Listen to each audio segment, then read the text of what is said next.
Chapter 1777. The dark cloud mountains were several million kilometers away from the Divine King's dwelling.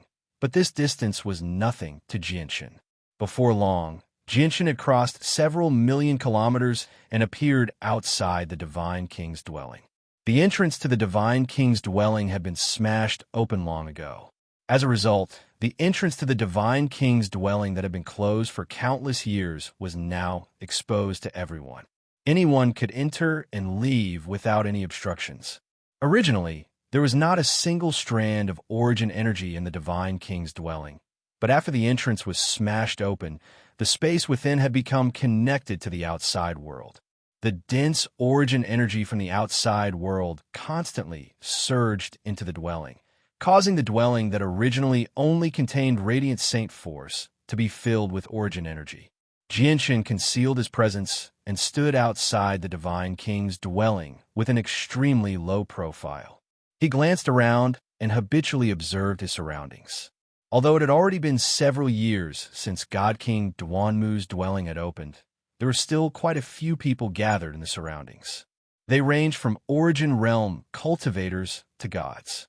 Without any exception, all of them would glance at God King Duanmu's entrance from time to time. Even when they conversed with the people around them, they would pay attention to the entrance. Jinshin hovered in the air. There were people all around him, and people would enter and exit the Divine King's dwelling from time to time. As a result, he did not stand out at all. As a matter of fact, he did not raise any attention at all. This was because people would enter or leave the Divine King's dwelling at almost every moment. Jinshin originally only glanced around out of habit, but his expression changed very soon. Even though there were many people moving around, he could clearly sense that some of the people who had not moved for a very long time seemed to be standing in a certain pattern. It seemed like they had formed a huge formation. Has someone set up a trap here? Jinshin was surprised. He carefully observed where the people stood again without any change in his expression. He became even more certain of his guess. They just happened to be standing in an extremely large formation. This formation does seem rather familiar. Why does it feel a little like a teleportation formation? Jinshin became rather stern. After confirming it again, he finally confirmed that the formation cast down by these people was indeed a teleportation formation. This was because he had studied teleportation formations for some time on the Tianyuan continent. He was not exactly proficient in the field of teleportation formations, but he did have some understanding of them, so he recognized it very quickly. Someone is scheming against Fairy How You Hear, or they're scheming against the over-gods in the dwelling. Once they fall into the formation, they'll be teleported to another place. That place will definitely be extremely dangerous. It might even be a danger zone, Jinshin sighed. Jinshin's expression became rather ugly. He secretly rejoiced over the fact that he had come here. Otherwise, once Fairy Haoyue emerged from the Divine King's dwelling, she would probably fall into someone else's trap. Although Fairy Haoyue was very powerful when she was alive, a primordial realm expert, Jinshin refused to believe that Fairy Haoyue could return to her peak strength with what the Divine King had left behind. At the same time, over 30 overgods constantly bombarded the powerful power of laws in the depths of the Divine King's dwelling. Although the power of laws was powerful, it lacked backup. Once it was depleted, it could not be replenished. As a result, after such a long period of attacks, the layer of power had become extremely fragile. Only a thin layer remained. They could even clearly see Fairy Haoyue in a white dress through the power of laws. Fairy Haoyue was no longer an illusionary soul. She had condensed her own body, and after this period of recovery, her cultivation had reached peak god as well. She was only a step away from Overgod. The Divine King Duanmu's remains had vanished from beside Fairy Haoyue. Only a pile of white ashes remained where the Divine King had been seated. Quick, everyone put in more effort. The layer of power of laws is about to disperse. The Divine King Duanmu's belongings are about to end up in our hands. A late overgod among the overgods who attacked the power of laws called out. He immediately struck out with his full strength, striking the thin layer of power viciously. The remaining overgods, all roused with interest, and they began to strike out as hard as they could. Although Fairy Hao Yue had obtained the divine King Duanmu's space ring, were they supposed to fear a soul that had just condensed a body when there were so many of them? Boom! The thin layer of power of laws finally dispersed after enduring the full-powered attacks of everyone present. It slowly dispersed, and Fairy Hao Yue, who had been protected by the power of laws the entire time, was finally exposed. As soon as the power of laws dispersed, Yang Kai turned into a blur and shot towards Fairy Hao Yue as quickly as he could. He directly reached towards Fairy Hao Yue's space ring with his powerful hands as his eyes burned with desire. As for Fairy Hao Yue herself, everyone present could sense that she was only a late god, so they did not take her seriously at all.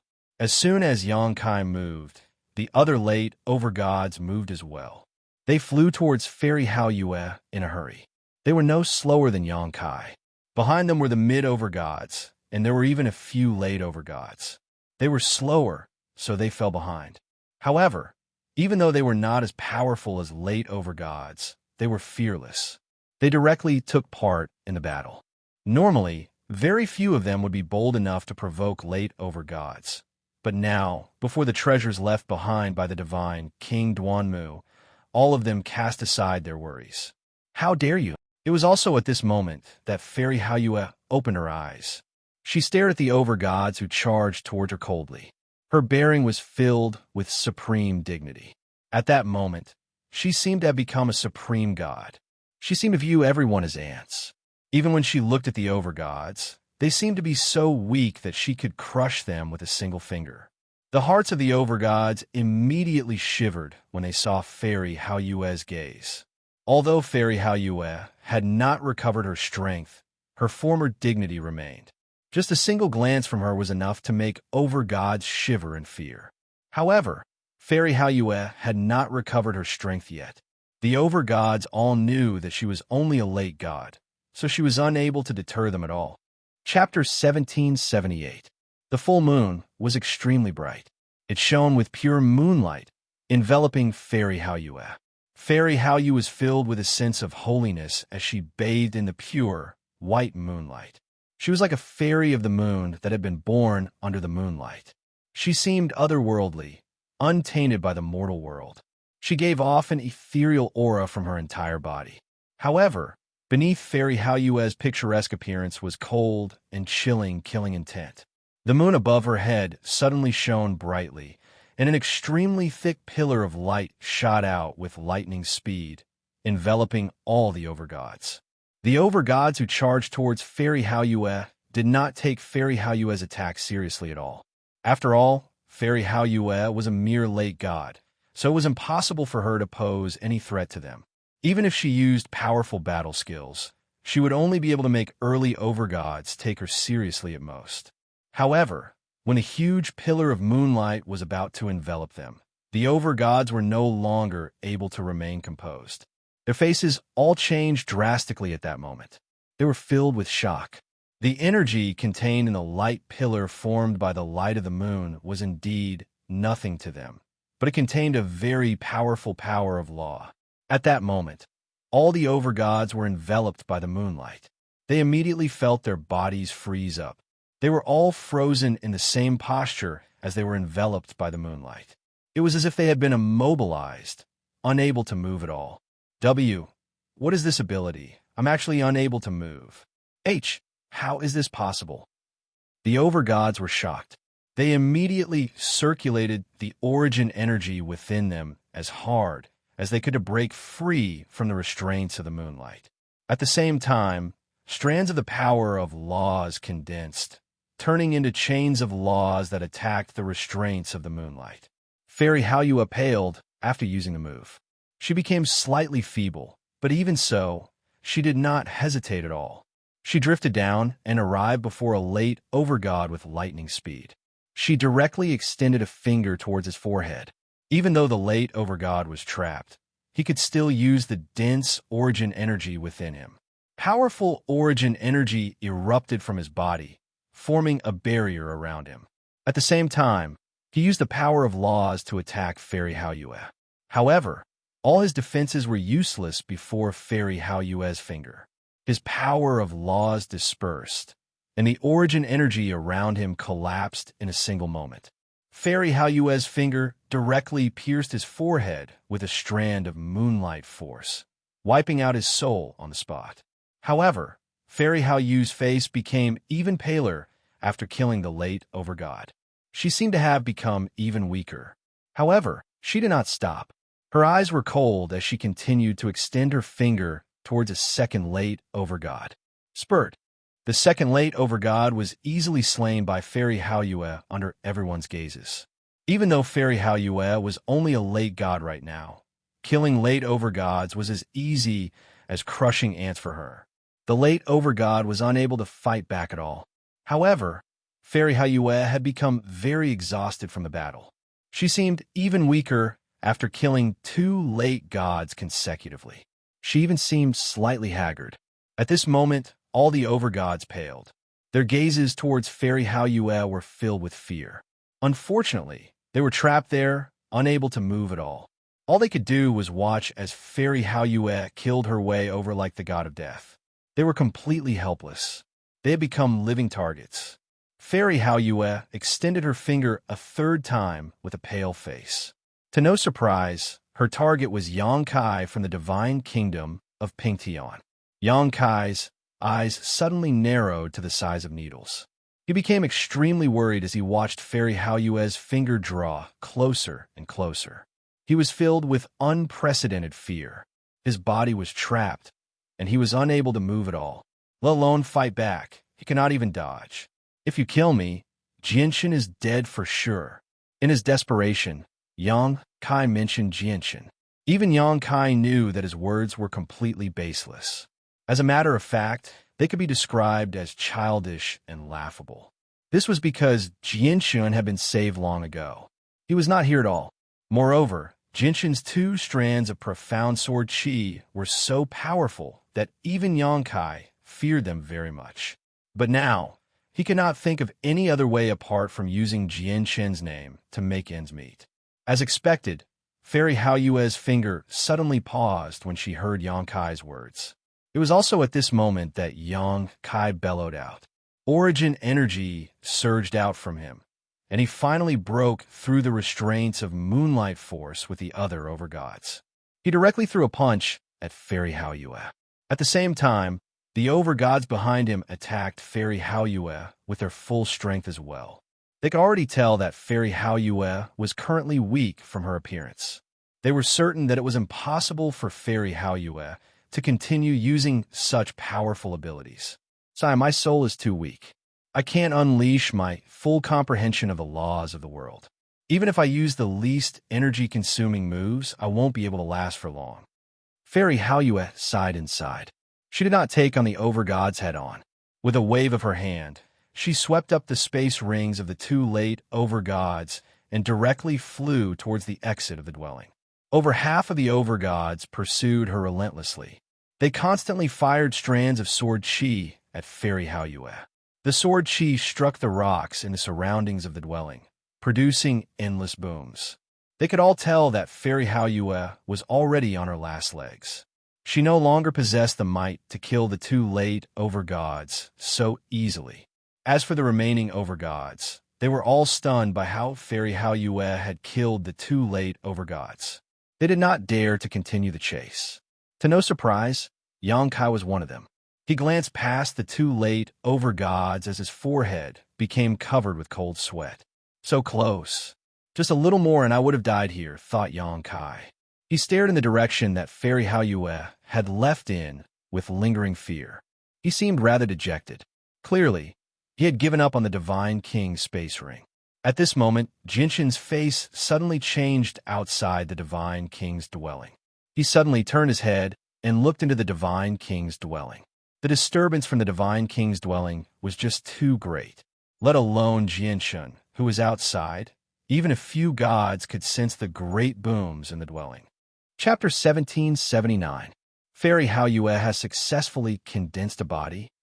Jinshin looked towards the entrance of the Divine King's dwelling, and he immediately beamed. However, he frowned in the next moment and he became extremely stern. He could already see Fairy Haoyue fleeing up ahead with a pale face. Many overgods pursued her murderously. Jinshin's face sank. He looked at the huge teleportation formation that had silently been created outside the dwelling, and a cold light flashed through his eyes. They were filled with cold, killing intent.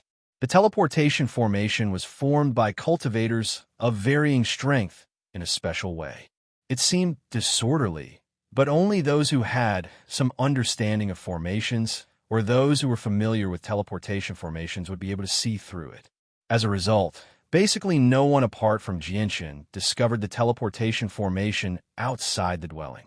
However, as Fairy Haoyue fled from the Divine King's dwelling, the people who had cast down the teleportation formation began to become restless. Clearly, they wanted to activate the formation and send Fairy Haoyue away as soon as Fairy Haoyue appeared. "Don't panic. Follow my orders." An old voice entered the ears of the cultivators who had arranged the transmission array. This voice could only be heard by the cultivators who had arranged the transmission array. The person who spoke was an extremely ordinary-looking young man hidden in the crowd. The young man did not display much strength either. He was only an early deity. His strength was nothing special outside the Divine King's dwelling that was filled with experts. Coupled with how ordinary the young man was, no one paid any attention to him.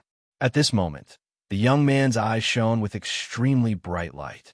He stared at the Divine King's dwelling eagerly and excitedly as he thought, "Fight, fight, fight even more intensely. It's best if both sides become heavily injured. That's what the old man wants." Humph. The remains of the Divine King are fated to be the old man's. No one can steal it from the old man. The young man slowly extended his right hand. A Yin-Yang 8 trigrams disc quietly appeared in his right hand, which was covered by his wide sleeves. The rumbles from the Divine King's dwelling became even more intense. Fairy Haoyue rapidly approached the entrance. Even the gods, deities, and origin realm cultivators outside the dwelling could see her clearly. Immediately, quite a few people began to retreat rapidly, distancing themselves from the entrance of the Divine King's dwelling. They were afraid that they would be affected by the shockwaves from the battle between overgods and suffer an unexpected calamity. However, there were still quite a few people who did not choose to retreat. They remained where they were, and to no surprise, these people included the cultivators who had cast down the teleportation formation. "Get ready." The young man in the crowd became nervous as well. He sent a message to all the people who had cast down the teleportation formation. They had reached a critical moment now. Success or failure would depend on this. Finally, under everyone's gazes, the white-robed Fairy Haoyue flew out of God King Duanmu's dwelling as a layer of pure moonlight enveloped her. "Activate the formation." It was also at this moment that the young man basically roared out to the people who had cast down the teleportation formation. At the same time, he tossed the 8 trigrams disc in his hand into the air. Immediately, a bright white light shot into the sky. The huge teleportation formation outside the dwelling had been activated. It shone brightly as terrifying energy swept through the surroundings, causing the expressions of everyone outside to change. It's a formation. It's a formation. Someone has actually cast down such a powerful formation outside the dwelling without anyone noticing. Heavens, I was standing in there earlier, and I didn't sense it at all. This colossal formation has actually been cast down by several tens of thousands of people. Heavens, what extravagance. The person who can cast down such a formation must have reached the pinnacle in formations. Outside the cave mansion, many cultivators looked at this grand array in shock, exclaiming one after another. At the same time, Fairy Haoyue frowned as she looked at the formation in the surroundings. Her face was filled with malice as she snorted coldly. "It's actually a teleportation formation. Looks like they're trying to send me to a place that has already been set up. Ha! I never thought that I'd fall so low as to fall into the trap of a bunch of ants." Fairy Haoyue sneered. At this moment, she had already entered the teleportation formation. With a flash, she flew out of the formation as quickly as she could. Suddenly, an 8 trigrams disc flew over from afar. It gave off a hazy glow as mysterious runes flickered and revolved around the 8 trigrams disk. The appearance of the disk immediately caused the surrounding space to become viscous.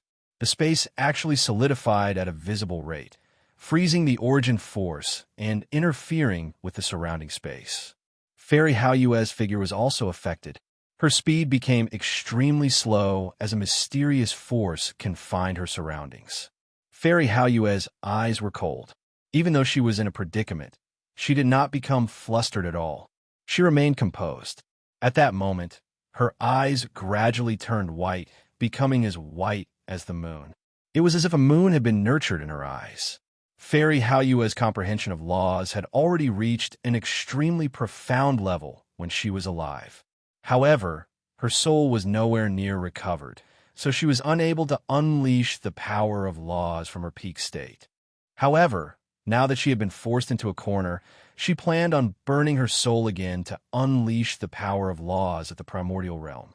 At this moment, an extremely powerful sword chi suddenly surged into the sky from outside the teleportation formation. Jianshan had struck out from within the crowd. A dense cluster of scattered sword chi had already gathered around him. They were the size of raindrops. Even though the sword chi was weak, unable to harm over gods, or even gods, it was fatal to deities or origin realm cultivators. Several tens of thousands of people had cast down the colossal teleportation formation. Gods and deities only made up a tiny portion of them. Most of them were at the origin realm. Fairy Haoyue sensed the sword chi that had suddenly appeared when she was about to burn her soul again. She could not help but become stunned. She suddenly looked in Jianshan's direction and immediately stopped burning her soul. She could not help but smile faintly. Jianshan was stern as cold, killing intent shone from his eyes. As he extended a finger, the countless sword chi that revolved around him immediately shot towards the people in the teleportation formation as a huge silver-white streak. Chapter 1780. The young man who was hiding in the crowd and giving orders to the cultivators in the teleportation formation almost leapt up in fright when he saw what Jianshan had done. His face sank, and his gaze towards Jianshan was filled with extremely powerful killing intent and resentment. Jianshan, how dare you destroy the old man's arrangements? The old man will never forgive you from today onwards, the young man bellowed. The young man bellowed out as terrifying killing intent radiated from him. He immediately charged out as quickly as he could in an attempt to stop Jianshan's sword chi.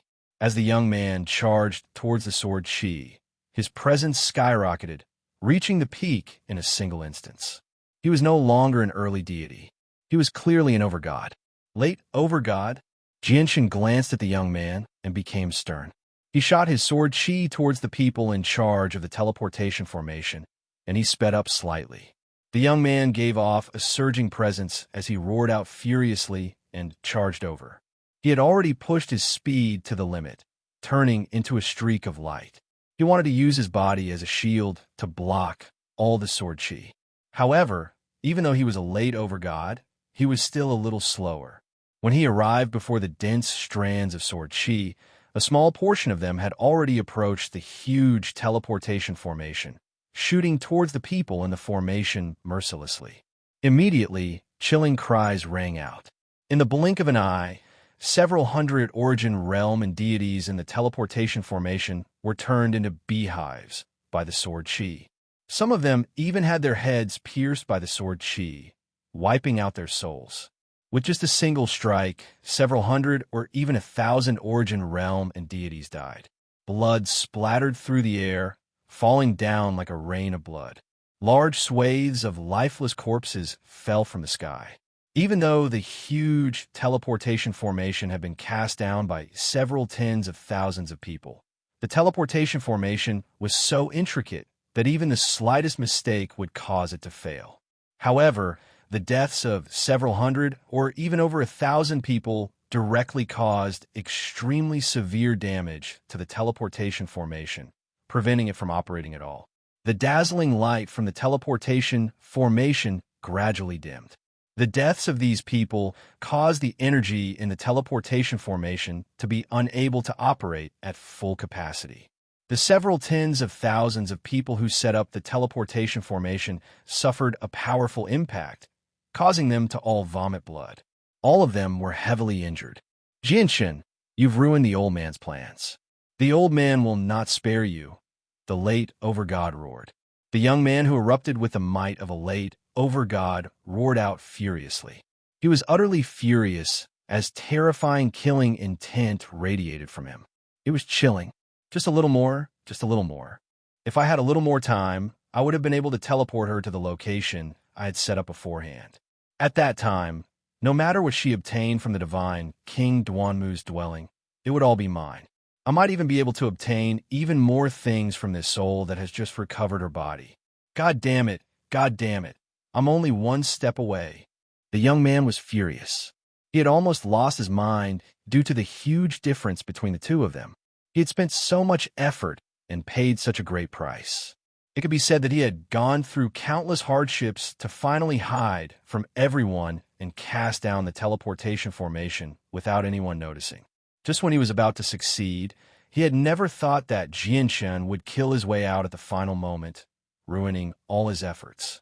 At the same time, the overgods who had hunted down Fairy Haoyue all looked at the young man. Their faces all paled. Master Chanlong, it's actually you. Master Chanlong, you said that you wouldn't take part in the fight for the divine King Duanmu's belongings and left the dwelling. I never thought you would be so crafty, secretly casting down such a huge teleportation formation outside the divine king's dwelling. Master Chanlong, what you're doing doesn't seem to fit your identity at all. The other side of the teleportation formation must be extremely dangerous. If we were teleported over, we would probably be dead for sure. Master Chanlong, I'll remember this. Just you wait. A few overgods bellowed out furiously. Many of their faces sank because Fairy Haoyue was not the only person who had fallen into the formation earlier. There were a few other overgods who had chased after her as well. Once the teleportation formation was activated, it would not just be Fairy Haoyue who would be teleported away. The young man completely ignored the mocking from the overgods. He charged towards Jinshin furiously. As he waved his hands, he immediately tossed out formation banners one after another, flying towards Jinshin's surroundings. His appearance changed drastically at that moment as well. He had become a white-haired old man. To no surprise, he was Master Chanlong. Jinshin drifted backwards, avoiding the formation banners that Master Chanlong had tossed out to prevent himself from falling into the formation. At the same time, he sent out strands of sword chi towards the formation banners. Master Chanlong formed seals with his hands. Every single formation banner he tossed out shone with dazzling light as powerful pulses of energy radiated out. The formation banners actually fused together, forming a huge python that was several hundred meters long. The python was completely composed from the inscriptions of the formation. Its presence was so powerful that it was no weaker than a late overgods. Afterwards, Master Chanlong extended a finger towards Jinshin from afar, and the huge python immediately charged towards Jinshin with its tail wagging. As for Master Chanlong himself, he charged towards Fairy Haoyue. Don't fall into the hands of Master Chanlong, that scoundrel's hands. One of the overgods who pursued Fairy Haoyue immediately yelled out. Afterwards, all the overgods who were obsessed with Duanmu the Divine King's legacy charged towards Fairy Haoyue with Master Chanlong. However, the space there was disturbed by Master Chanlong's disc, causing it to freeze up. As soon as the overgods charged into the region enveloped by the disc, all of them slowed down drastically. Master Chanlong was the only person who was unaffected. On the other side, Jinshin had already begun fighting with a huge python condensed from the formation banners that Master Chanlong had condensed. Jinshin formed a seal with his hand, and immediately, a strand of golden sword chi condensed, landing on the python's head as a golden streak of light. Boom! With a deafening sound, the huge python was completely unscathed after taking on Jinshin's Daoyuo sword. Jinshin's attack had only managed to slow down the python slightly. Chapter 1781. This python is very difficult to kill. Master Chanlong's mastery of formations has indeed reached an extremely profound level. His usage of formations has broadened my horizons as well. He can actually use formation banners to create such a powerful item, Jinshin thought. He ignored the python and flew towards Fairy Haoyue instead. However, this python would not let him go. Although it was only formed by the formation, it was very agile. It swept its tail, and one could only see an afterimage flash away. It had already lashed out with lightning speed. Slap! The python's tail struck Jinshin's back with unimaginable force. The great force directly reduced Jinshin's clothes to dust. Jinshin was blown away as his back was reduced to a bloody mess. Jinshin's eyes turned cold. He circulated his chaotic force, and the wounds on his back immediately healed at an unbelievable rate. The bloody wounds closed up in the blink of an eye. What a powerful body. This is the first time I've seen such a powerful body. At this moment, a mental pulse appeared from the python. It was filled with amazement. However, the mental pulse cried out again soon afterwards. What? How is this possible? You've actually recovered completely. My eyes must be playing tricks on me. Yes, my eyes must be playing tricks on me. How can someone recover at such a monstrous rate? I must be seeing things. My eyes must be playing tricks on me. I must be hallucinating. Sigh. I'm already so weak that I'm actually hallucinating. Moreover, the hallucination is so realistic. It's just like reality. Jinshin's eyes suddenly narrowed. He stared at the python that flickered with inscriptions as a sliver of surprise gradually appeared in his eyes. He suddenly realized that the huge python in front of him was not only made up of runes, but there was also a powerful primordial spirit hidden within the python. Jinshin estimated the strength of the soul to be that of a late overgod.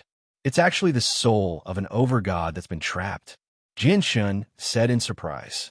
He could already tell that the soul of a late overgod was trapped in the formation to increase its power. At the same time, it controlled the formation. It was equivalent to becoming the spirit of the formation. However, as soon as it heard Jinshin's words, the trapped soul roared out as if someone had stepped on its tail. So what if I'm trapped? Kid, I'm warning you. Don't look down on trapped souls. Trapped souls have dignity. You're trapped in this formation, so all you can do is become Master Chanlong's puppet. I don't think you wanted to end up like this. Back off. I don't want to fight you, Jinshin said coldly. What? You're just a brat who's still wet behind the ears. Yet you want me to back off?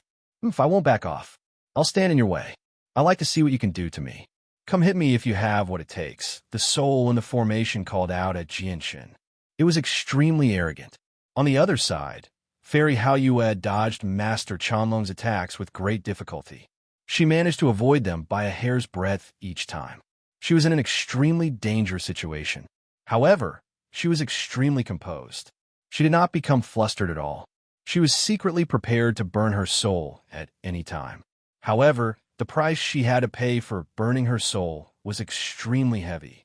She really did not want to use this move unless she was in a life-or-death situation. Jinshin glanced at Fairy Haoyue, who was in a difficult situation.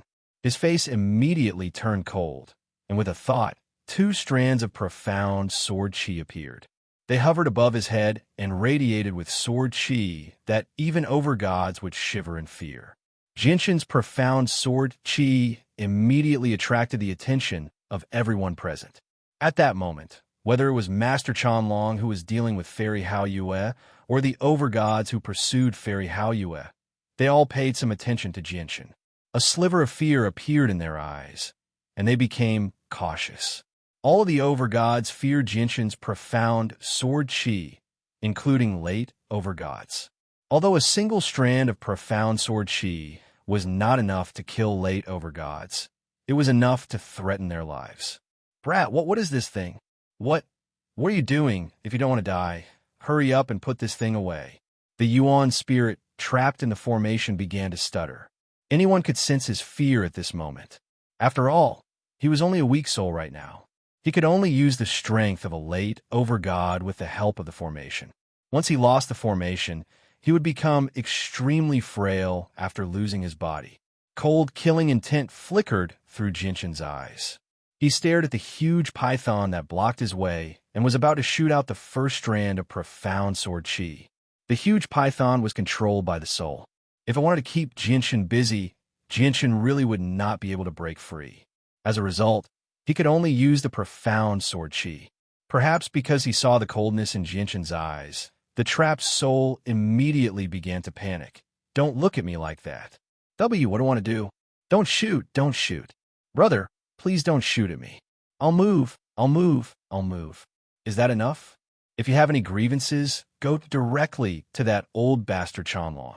Just pretend you didn't see me and treat me like I'm invisible. The trapped soul finally became fearful when faced with the terrifying might of the profound sword chi. He directly retreated far away with his tail, no longer daring to stop Jinshin. At this moment, Fairy Haoyue was struck by Master Chanlong's palm strike in the distance. She vomited blood and was heavily injured. Jinshin ignored the huge python that had retreated far away. He glared at Master Chanlong in the distance. Without any hesitation, he immediately shot out the first strand of profound sword chi. Swish! The profound sword chi turned into a silver-white streak of light and shot out with unbelievable speed. Even late overgods would not be able to catch it with their naked eyes. Only the senses of the soul would be able to see the trajectory of the profound sword chi. Even late overgods were unable to dodge before such terrifying speed. They could only face it head-on. Master Chanlong had been prepared for Jinshin's profound sword chi long ago. The moment Jinshin shot out the profound sword chi, Master Chanlong recalled the 8 trigrams disc that had interfered with the surroundings. The disc flickered with profound inscriptions as it turned into a huge shield before Master Chanlong. Boom! The profound sword chi struck the disc and erupted with a great boom. Terrifying power surged out, causing the disc to collide with Master Chanlong. Spurt! Blood spurted from Master Chanlong's mouth as he was blown far away with the disc. Without the interference of the 8 trigrams disc, the space immediately returned to normal. Not only did Fairy Haoyue recover, but even the overgods who were trapped there recovered their original speed. At that moment, a terrifying pressure permeated the surroundings. The overgods all attacked Fairy Haoyue, sending streaks of energy towards Fairy Haoyue. At the same time, they gripped their treasures and secretly prepared for Jinshin's second strand of profound sword chi. Fairy Haoyue's body was not as tough as Jinshin's, so she was heavily injured from Master Chanlong's palm strike. She was unable to dodge the attacks of over a dozen overgods. After all, she was only a late god right now. Swish! With a flash of silver-white light, Jinshin's second strand of profound sword chi shot out as well. However, the second strand of profound sword chi did not target any of them. Instead, it shot towards the streaks of energy they had sent out. Boom! Boom! Boom! With a string of booms, the profound sword chi directly dispersed the attacks of the 10 overgods. However, there were still 6 streams of energy from mid-overgods that shot over in an aggressive manner. Chapter 1782. The 2 strands of profound sword chi had drained away the power of Jinshin's soul. Intense dizziness swept over him, causing Jinshin to seem rather feeble. Jinshin suddenly bit the tip of his tongue. When he felt the heart-wrenching pain, Jinshin's head immediately quivered. His heavy head suddenly cleared up at that moment. Daluo sword technique. Tai sword technique. Jinshin's eyes shone with determination, as well as a hint of madness. He formed a seal with his hands as quickly as he could and sent out 2 strands of sword chi. Boom! Boom! With 2 booms, Jinshin's 2 strands of powerful sword chi collided with the 2 streams of energy. Even though his sword technique was quite powerful, he was already in a weakened state. The power of his soul had basically been drained away, so the power of the laws of the sword that he could use naturally could not be compared to when he was in peak condition. As a result, the 2 strands of sword chi were much weaker than usual. Jinshin's 2 strands of sword chi dispersed, but the 2 streams of energy did not slow down at all. They continued towards Jianshun like a hot knife through butter. However, they had become much weaker as well. Jianshun circulated chaotic force within him as he pushed the defenses of the chaotic body to the limits. He used his body to block the heavily injured Fairy Haoyue. With a furious bellow, he raised his fist and directly threw it at the two streams of energy.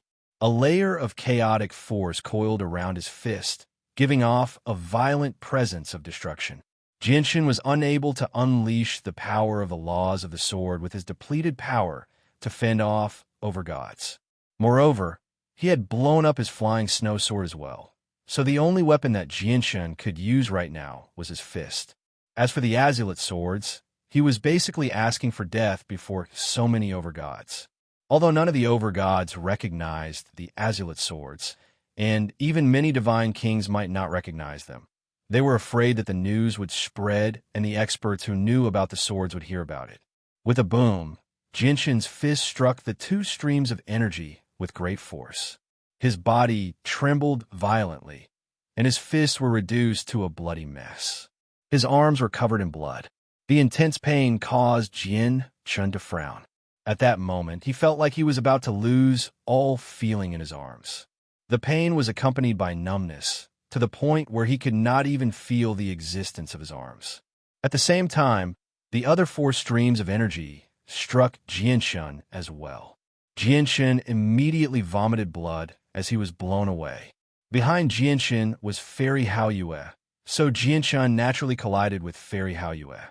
The two of them were basically stuck together as they were blown far away. The unique fragrance of a woman and something soft came from his back, but Jianshun was in no mood to care about anything else right now. His face was pale as he coughed up blood. He was heavily injured. Although his chaotic body was very powerful, his opponents were all mid-overgods, and there were over a dozen of them. Before mid-overgods, Jianshun's laws of the sword did not provide him with an advantage. His personal cultivation was much weaker, and he did not have a weapon. Apart from the supreme defense and recovery of his chaotic body, he basically had no advantage at all. Jianshun, you've clearly escaped, so why have you returned? At this moment, Fairy Haoyue's voice rang out in Jianshun's head. Even though Fairy Haoyue was heavily injured and had basically fallen into dire straits, she remained extremely composed. She did not panic at all, as if she had not realized the danger she faced at all. The reason why I've come back is to help you. Otherwise, you probably would have fallen for Master Qianlong's schemes already and been teleported to a place he has already set up. Let's not talk so much right now. Go first. There are just too many of them, so I can't last for too long, Lin Feng said sternly. Afterwards, he pushed out with his hand and pushed Fairy Haoyue far away. At the same time, he ingested a pill he had obtained from the divine King Duanmu's dwelling. His chaotic force circulated rapidly, healing his wounds as quickly as possible. Fairy Haoyue stared at Jianshun with mixed feelings as he pushed her far away while he faced over a dozen overgods all by himself. She sighed gently inside, and she suddenly came to a halt. Instead of retreating, she charged towards Jianshun quickly. Why do you come back? The two of us aren't their opponent at all. Jianshun panicked when he saw Fairy Haoyue actually return. He called out in a rather exasperated manner. With the toughness of his chaotic body, he could barely keep the overgods busy for a while. Once Fairy Haoyue fled, he would use the linear lightning release to flee. However, now that Fairy Haoyue had actually returned, Jianshun's plan to escape had failed. He could not carry out at all. He had no confidence in escaping from the mid-overgods with Fairy Haoyue at all. Didn't I come back to save you? Do you think you can still escape from the pursuit of over a dozen overgods? Moreover, there are late overgods among them, Fairy Haoyue said angrily. Fairy Haoyue said in annoyance. She arrived before Jianshun quickly, and before Jianshun could react, she extended her arm that was covered by her wide sleeves towards Jianshun's waist. At the same time, she burned her essence blood to use a secret technique. Immediately, a huge moon appeared, enveloping Jianshun and Fairy Haoyue. It shone with extremely dazzling light. The light was so bright that no one dared to look at it directly. Even the overgods could not help but close their eyes before the light. The light came and went quickly. When it vanished, the huge moon had vanished along with Jianshin and Fairy Haoyue. Not good. They got away. The overgods stared at the surroundings with sunken faces as they cursed resentfully. They expanded the senses of their souls in an attempt to find Jianshin and Fairy Haoyue, but they found nothing in the end. Let alone finding Fairy Haoyue and Jianshin. They could not even capture their presences within the range of the senses of their souls. Clearly, in that short moment, they had left the range of the senses of the overgods. Chapter 1783. Impressive, impressive. This brat is just too impressive. Even I can't help but look at him in a new light. He clearly hasn't cultivated for a long time, yet he possesses such great strength. A prodigy. A prodigy. This brat is definitely a prodigy, and a supreme prodigy at that.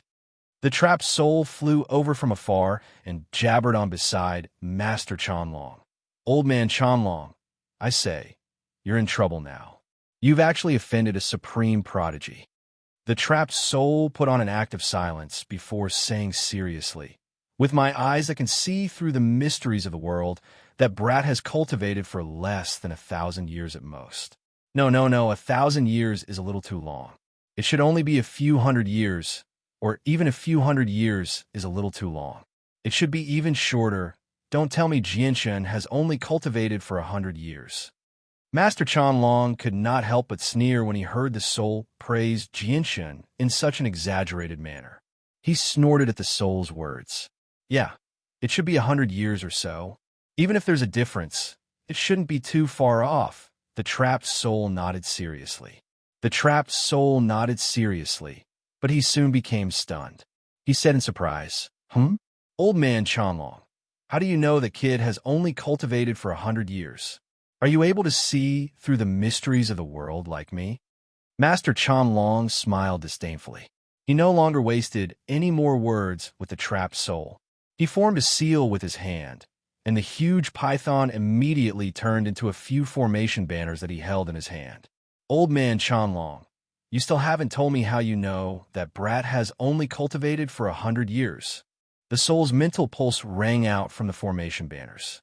Becoming an overgod in 100 years? Do you really think old man is a 3-year-old? Master Chanlong mocked. He looked at the soul like he was looking at an idiot. Afterwards, he waved his hand and directly stowed the formation banners away in his space ring. Within a primitive mountain range that stretched for millions of miles, Jianshin and Fairy Haoyue sat cross-legged under a large tree. Both of them had consumed healing pills and were recovering from their injuries. Although Jianshin had withstood the attacks from several mid-overgods, he made a full recovery in just 2 hours due to his powerful chaotic force. After recovering from his wounds, Jianshin opened his eyes. He glanced at Fairy Haoyue, who was seated nearby, still recuperating. He knew that Fairy Haoyue's wounds would take a few days to recover, so he arrived nearby and took out the bright moon divine hall from his space ring. He placed it on the ground and entered the divine hall alone. Big brother, you've finally come to visit us. It's been so long since I've seen you. Xiaoling misses you so much. As soon as Jianshin entered the bright moon divine hall, a familiar voice rang out. Xiaoling's face was filled with excitement as she skipped over from afar. She clung to Jianshin's arm tightly, refusing to let go. Jianshin glanced around and discovered that no one was actually cultivating. They all sat in the hall as they conversed with the people from the Mo clan and Ando clan. At this moment, all of their gazes gathered on Jianshin. Mu'er, you've already reached peak reciprocity?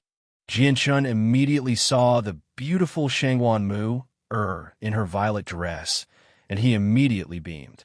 Shangwan Mu'er could not help but smile when she saw Jianshin. She said, take a closer look. I'm not the only one who's reached peak reciprocity. Jianshin immediately studied the group carefully with that.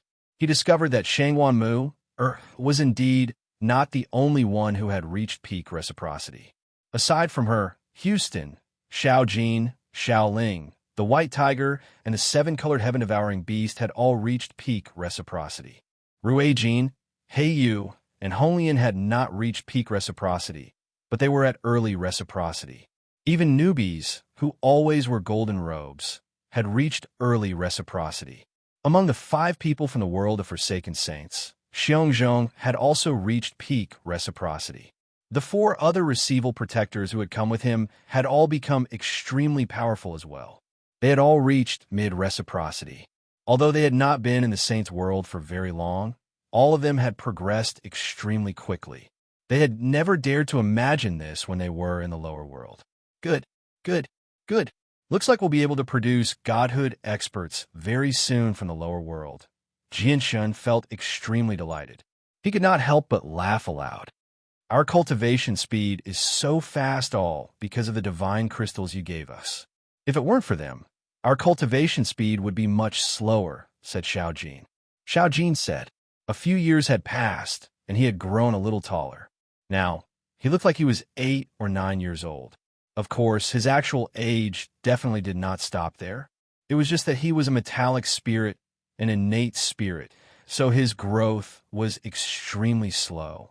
If it weren't for the fact that the Divine Hall is too weak and can't endure pulses of energy that are too powerful, I could break through to godhood at any time, said the White Tiger. He was filled with pride. The laws of the world were the key to godhood. He had already grasped them back on the Tianyuan continent. Houston also walked over.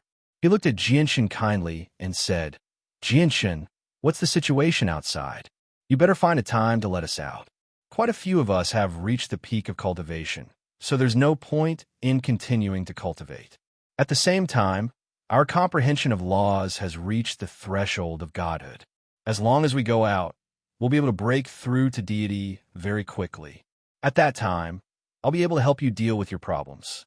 Although it'll be very difficult for me to help you as a deity, don't forget that I cultivate the Empyrean demon arts. Coupled with Amigami, we'll be able to share some of your burden. Jianshun chuckled aloud. Uncle Xiao, just focus on cultivating.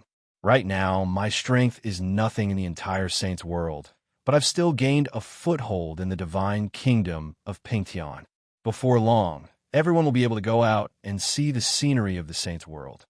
Jianshun was filled with eagerness as he said that. With his current strength, he could indeed reign supreme in the divine kingdom of Pingtian. He planned on settling down in the Dong and province with these people once the disturbance in the divine king's dwelling was settled. He would make it their temporary foothold. After all, it was impossible for him to take them everywhere all the time. At the same time, even Jianshun had no idea how much longer he could keep his special identity a secret. Once it was exposed, he would probably become the public enemy of the Saints world. Afterwards, Jianshun guided the cultivation of everyone in the Bright Moon Divine Hall. He shared his thoughts on cultivation and his comprehension of laws. Moreover, he found some cultivation methods, battle skills, and so on that would be helpful to cultivation from the space rings of the gods and overgods he had killed. He passed them all to them in hopes that they would be of help to them. He did not let them out immediately because he had just escaped from over a dozen overgods. No one knew whether the overgods would find him or not. Right now, he was still in danger, so it would be extremely inappropriate for him to let them out. Chapter 1784. In the blink of an eye, 3 days had passed. Jianshun's face suddenly changed as he guided everyone in the Bright Moon Divine Hall. After bidding farewell to everyone, he directly left the Bright Moon Divine Hall and appeared in the outside world. Outside the Bright Moon Divine Hall, Fairy Haoyu's white clothes fluttered in the wind. Her black hair draped over her shoulders as she stood outside the Divine Hall with an indifferent expression on her flawless face. Unknowingly, she gave off a sacred presence. She looked like a celestial maiden who didn't stick to the mortal world. Her temperament was extraordinary. Have you recovered? Jianshun looked at Fairy Haoyue calmly and asked indifferently. Fairy Haoyue stared at Jianshun. She did not answer immediately. Instead, she remained silent for a while before replying with the same calmness. Yep, my injuries have recovered, but my strength hasn't fully recovered. I've used up everything in Duanmu's space ring that can help me recover my strength and condense my body, so the rest is yours. There are still some valuable items in there. With that, Fairy Haoyue tossed the Divine King's space ring to Jianshun. Jianshun did not try to be courteous. He directly extended his hand and caught the space ring. He fiddled with it, but he did not check the contents immediately. Fairy Haoyue continued, "There are no legacies from Duanmu in there. There's nothing that has to do with cultivation methods. Duanmu's true legacy must be that sword. Ling Hogong has obtained the golden flying sword. Ling Hogong's fortune is quite good, but he's offended the vice leader of the heavenly demon religion, Huayan, because of this." Jianshun sighed gently. He had no idea whether Ling Hogong's choice was worth it or not. "Jianshun, what do you plan to do next?" Fairy Haoyue asked. After a moment of thought, Jianshun said, "I plan on returning to the Dong and province and establishing myself there for now. I want to provide a safe cultivation environment for the people who have come with me from the Tianyuan continent." Jianshun paused as if he had thought of something. He continued, "Oh right, I've already investigated our location. This is the cloud plain of the 49 Great Plains of the Saints' World. May I ask how far it is from your moon god hall?" "Cloud State," Fairy Haoyue said softly. She immediately frowned, and after a moment of silence, she said, "The moon god hall is located on the ice pole plain where one of the 7 grand exalts, the ice goddess, resides. It's extremely far from the cloud plain. If you hurry over, you'll have to cross over a dozen plains. The only way to return is through teleportation formations between planes. The cost of teleportation formations between planes was nothing to me in the past, but now the cost of a single teleportation is an astronomical figure to me." Fairy Haoyue furrowed her brows tightly. With a wave of his hand, Jianshun took out the block of high-grade divine crystal he had on him without any hesitation at all. He said to Fairy Haoyue, "Take this block of high-grade divine crystal. I only have 1 block on me. The rest are just a few bits and pieces." Fairy Haoyue immediately became stunned when she saw Jianshun take out a block of high-grade divine crystal. She then burst out laughing and said to Jianshun, "If you take this block of divine crystal to a teleportation formation between planes, it won't even be enough to take you to the nearest plane. If you want to return to the cloud plane, it won't be enough even if you take out 100 times more." "What?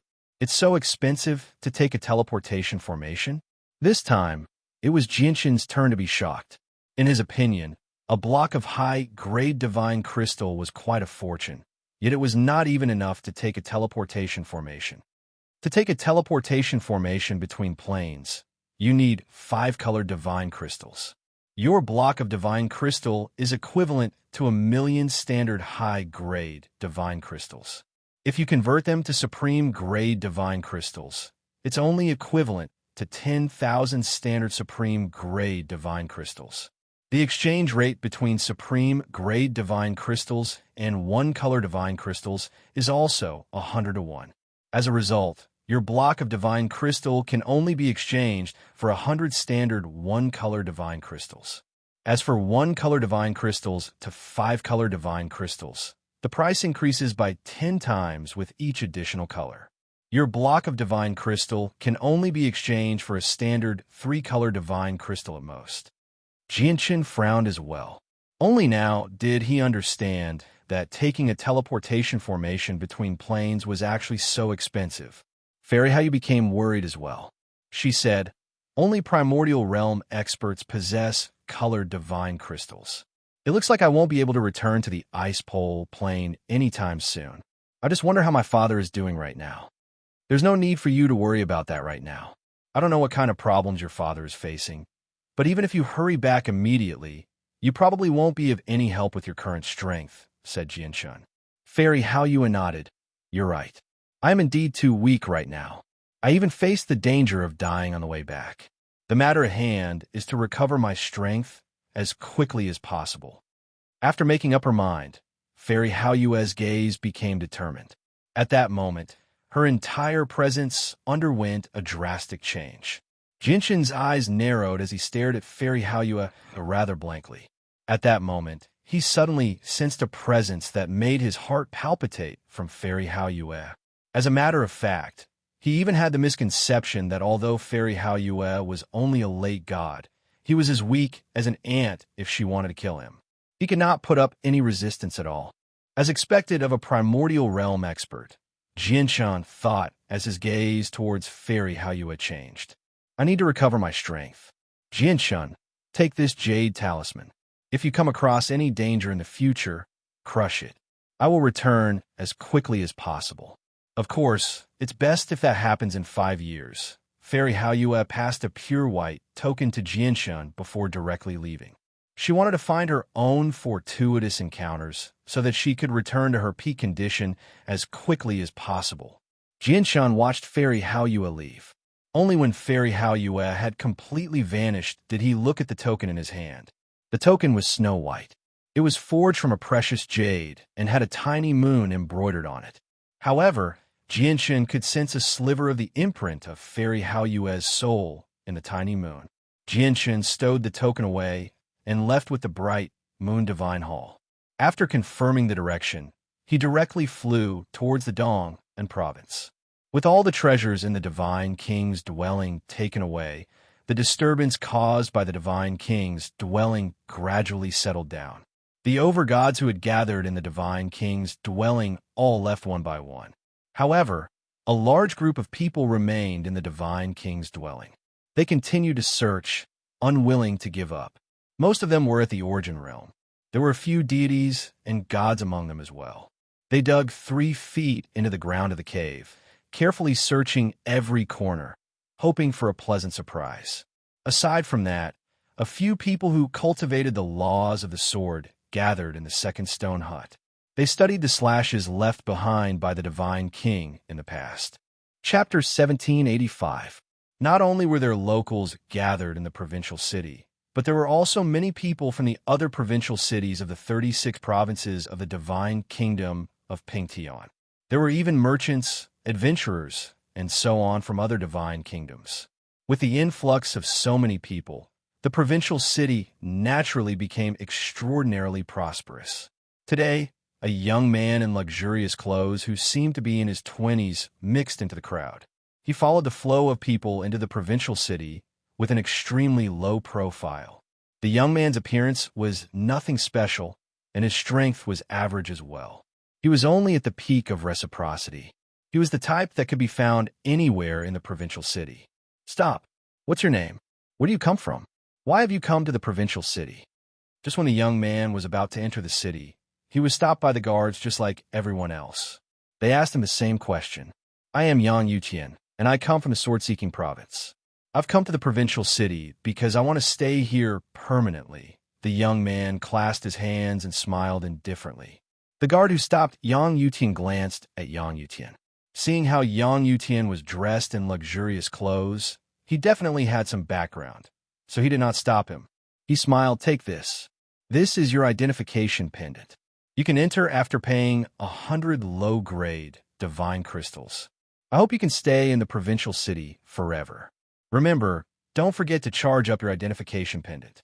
Don't blame me for not warning you if you get caught by the guards.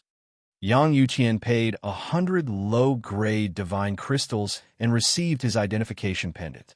He discovered that there was 100 on it, and when he read the description on the back of the pendant, he could not help but smile. He said, you have to pay a low-grade divine crystal for every day you stay in the provincial city. So you have to pay over 300 low-grade divine crystals a year.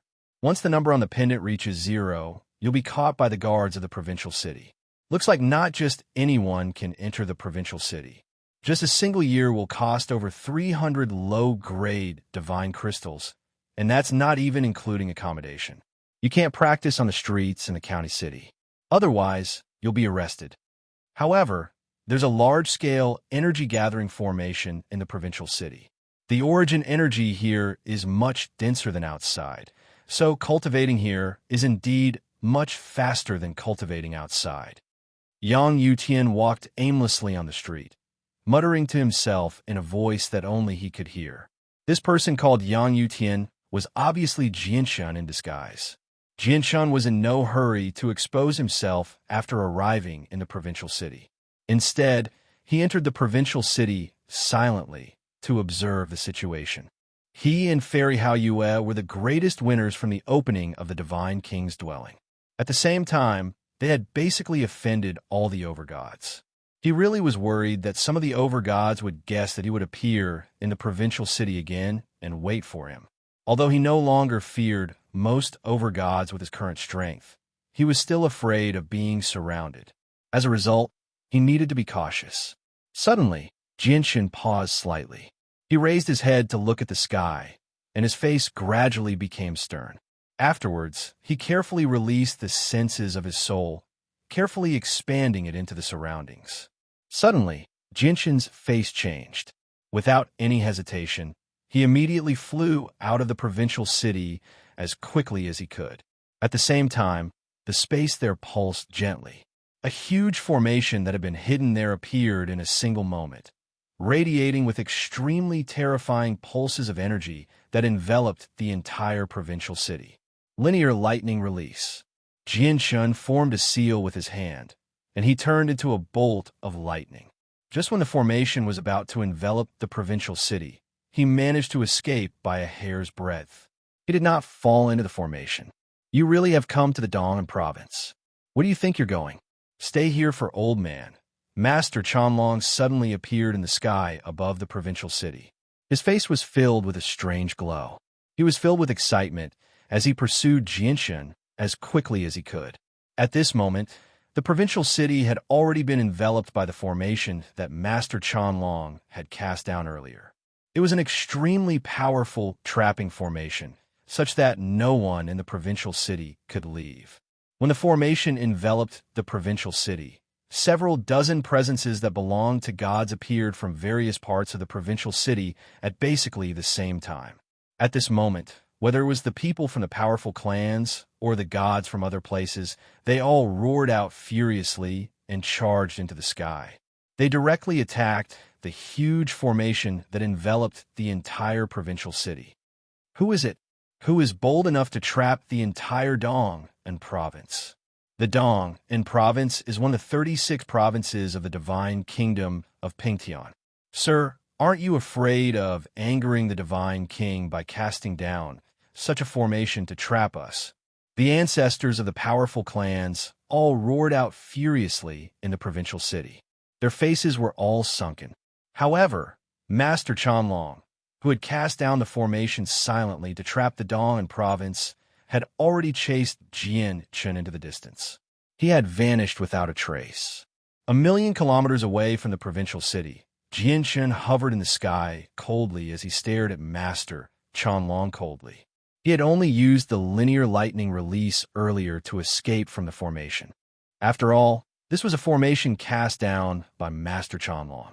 It was so powerful that even late overgods would struggle to break through it. Once he became trapped in the formation, he would be forced into an extremely passive situation. Jinshin, why aren't you running anymore? Keep running.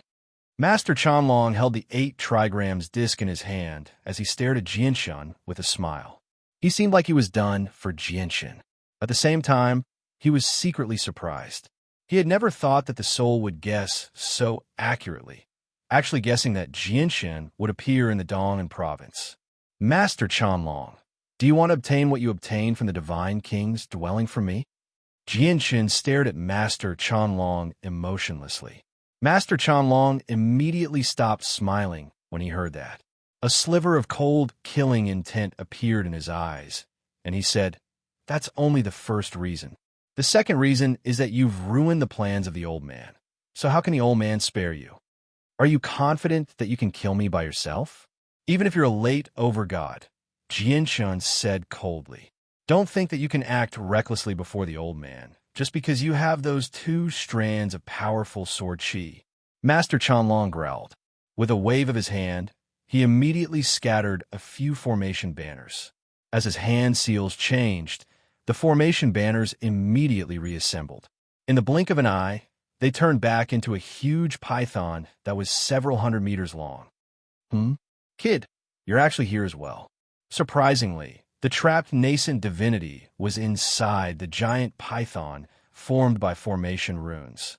He saw Jinshin as soon as he emerged, and he cried out in surprise. However, he turned his huge head towards Master Chanlong and said proudly, "Old man Chanlong, I told you before that this kid would appear in the Dong'an province. Do you believe me now? I was right." Master Chanlong snorted coldly. "You got it right this time. Listen up. This time, you have to stop him no matter what." However, when Jianshan heard what the trapped soul said, he was immediately filled with shock. Chapter 1786. Old man Chanlong, this kid might be young, but he's a supreme prodigy. You can't kill him. Are you sure you want to continue dealing with him? The soul trapped in the formation asked Chanlong. There was clearly some hesitation in his voice. Master Chanlong's face did not change at all. Not only did his heavy killing intent not weaken, but it even intensified. He said coldly, "Jianshan has ruined my plans, so how can I forgive him? So what if he's a supreme prodigy? Do it." With that, the 8 trigrams disc in Master Chanlong's hand shone brightly. Countless complicated and profound inscriptions flickered, forming a suit of armor completely composed of flickering inscriptions. At the same time, he formed seals with his hands and cast down formations in the air, enveloping Jianshan. "Madman, old man Chanlong, you're a madman. You're even bold enough to offend a supreme prodigy. I can already see you dying to this kid's hands in a few decades before you reach 100. The soul trapped in the soul cursed furiously. The trapped soul cursed. Although that was what he said, he did not choose to just stand by and watch. Instead, he curled his tail and directly charged towards Jianshan. He called out, "Kid, you saw everything clearly from the side. I'm not the one who wants to deal with you. It's that old man Chanlong. If you have any grievances in the future, you can directly go find that old man Chanlong. Don't blame me." With that, the trapped soul controlled the huge python created from formations. With a slap, it swung its tail towards Jianshan mercilessly. Jianshan took action as well. His eyes were cold, and cold, killing intent flickered through them as well. Chaotic force circulated, filling his entire body in a single instance. He did not dodge the huge python's attack at all. Instead, he directly charged towards Master Chanlong, who was casting down formations. Slap! The huge python's tail directly struck Jianshan's back, reducing Jianshan's back to a bloody mess. White bones could be seen. However, as soon as the wound appeared, it began to heal rapidly as Jianshan circulated his chaotic force. The wound healed so quickly that the soul hidden in the huge python was amazed. Jianshan used the force of the huge python's tail to charge towards Master Chanlong even faster. He was as fast as lightning. He brought his hands together and controlled the power of the laws of the sword. A strand of white sword chi extended from his palms, surging as a streak of light. It stabbed towards Master Chanlong's head with an unstoppable force. Master Chanlong was stern. Jianshan had moved just too quickly. Not only did the huge python fail to keep Jianshan busy, but it even allowed Jianshan to charge over even faster. In such a short amount of time, he did not manage to cast down the killing formation at all. The incomplete killing formation was completely useless against Jianshan. With no other choice, Master Chanlong could only form a seal with his hands and call out, "Explode!" With a boom, the incomplete killing formation exploded loudly, turning into a terrifying shockwave of energy that wreaked havoc in the surroundings. The shockwave was so powerful that even peak gods would be reduced to dust in a single moment if they entered. Jianshan bore the brunt of the shockwave. His chaotic force immediately circulated rapidly as chaotic light flowed on the surface of his body. He used his powerful chaotic body to endure the shockwave of energy. His clothes had already been reduced to dust. Bloody scars rapidly appeared on his body, which was not particularly burly. Chaotic blood flowed out from his wounds, but in the next moment, the wounds healed at a visible rate. Linear lightning release.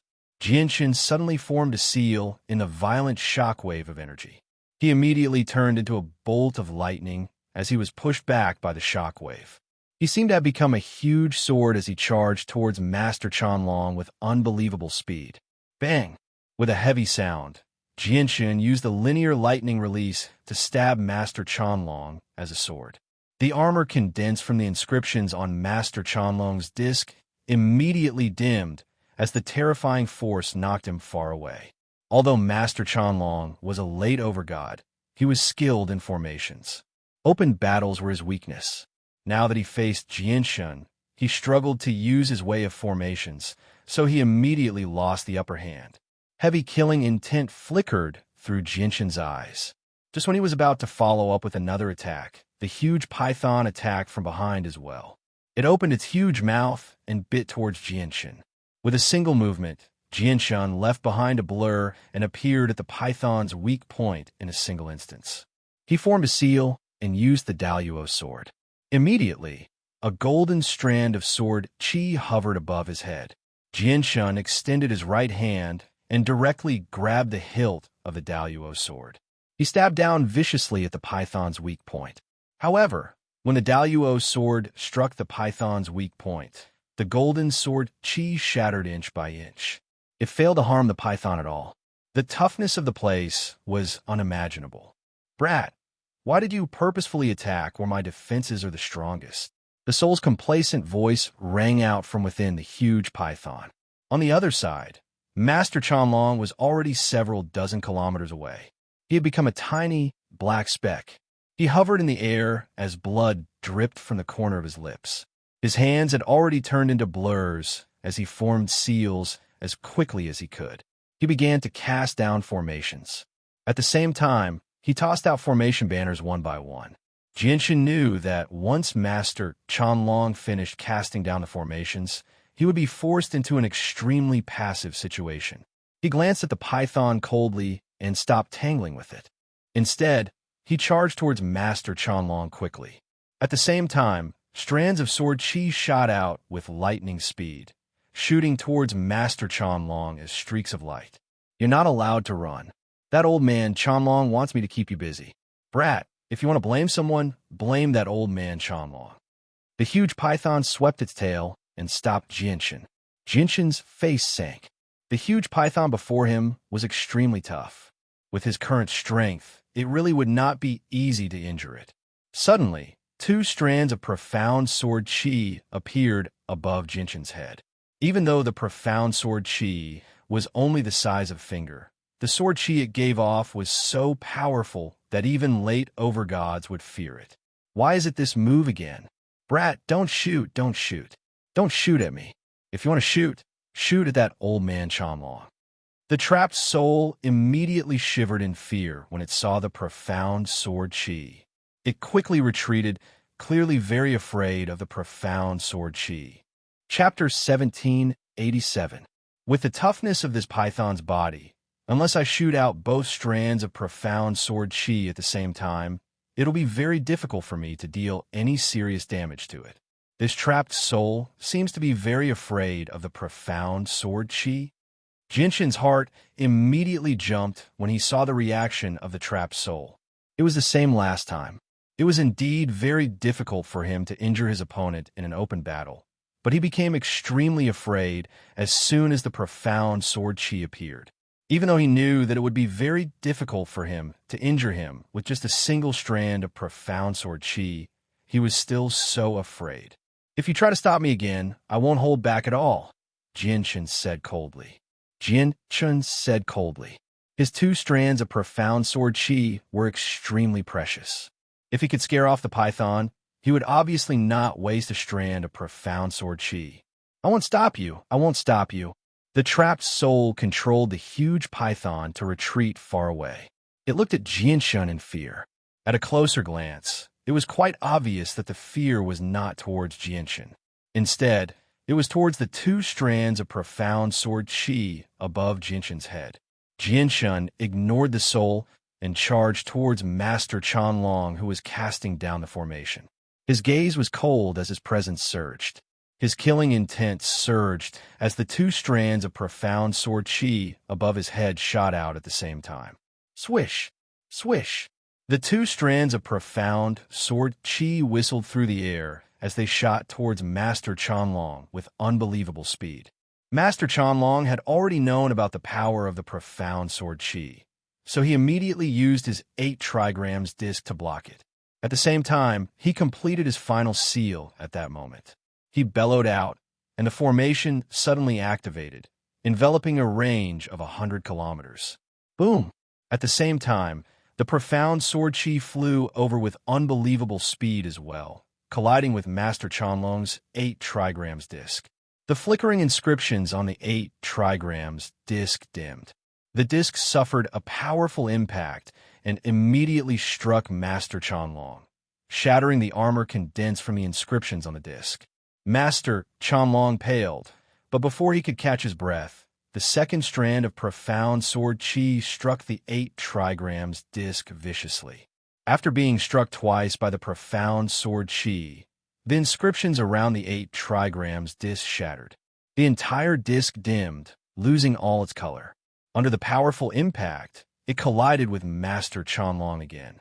Spurt!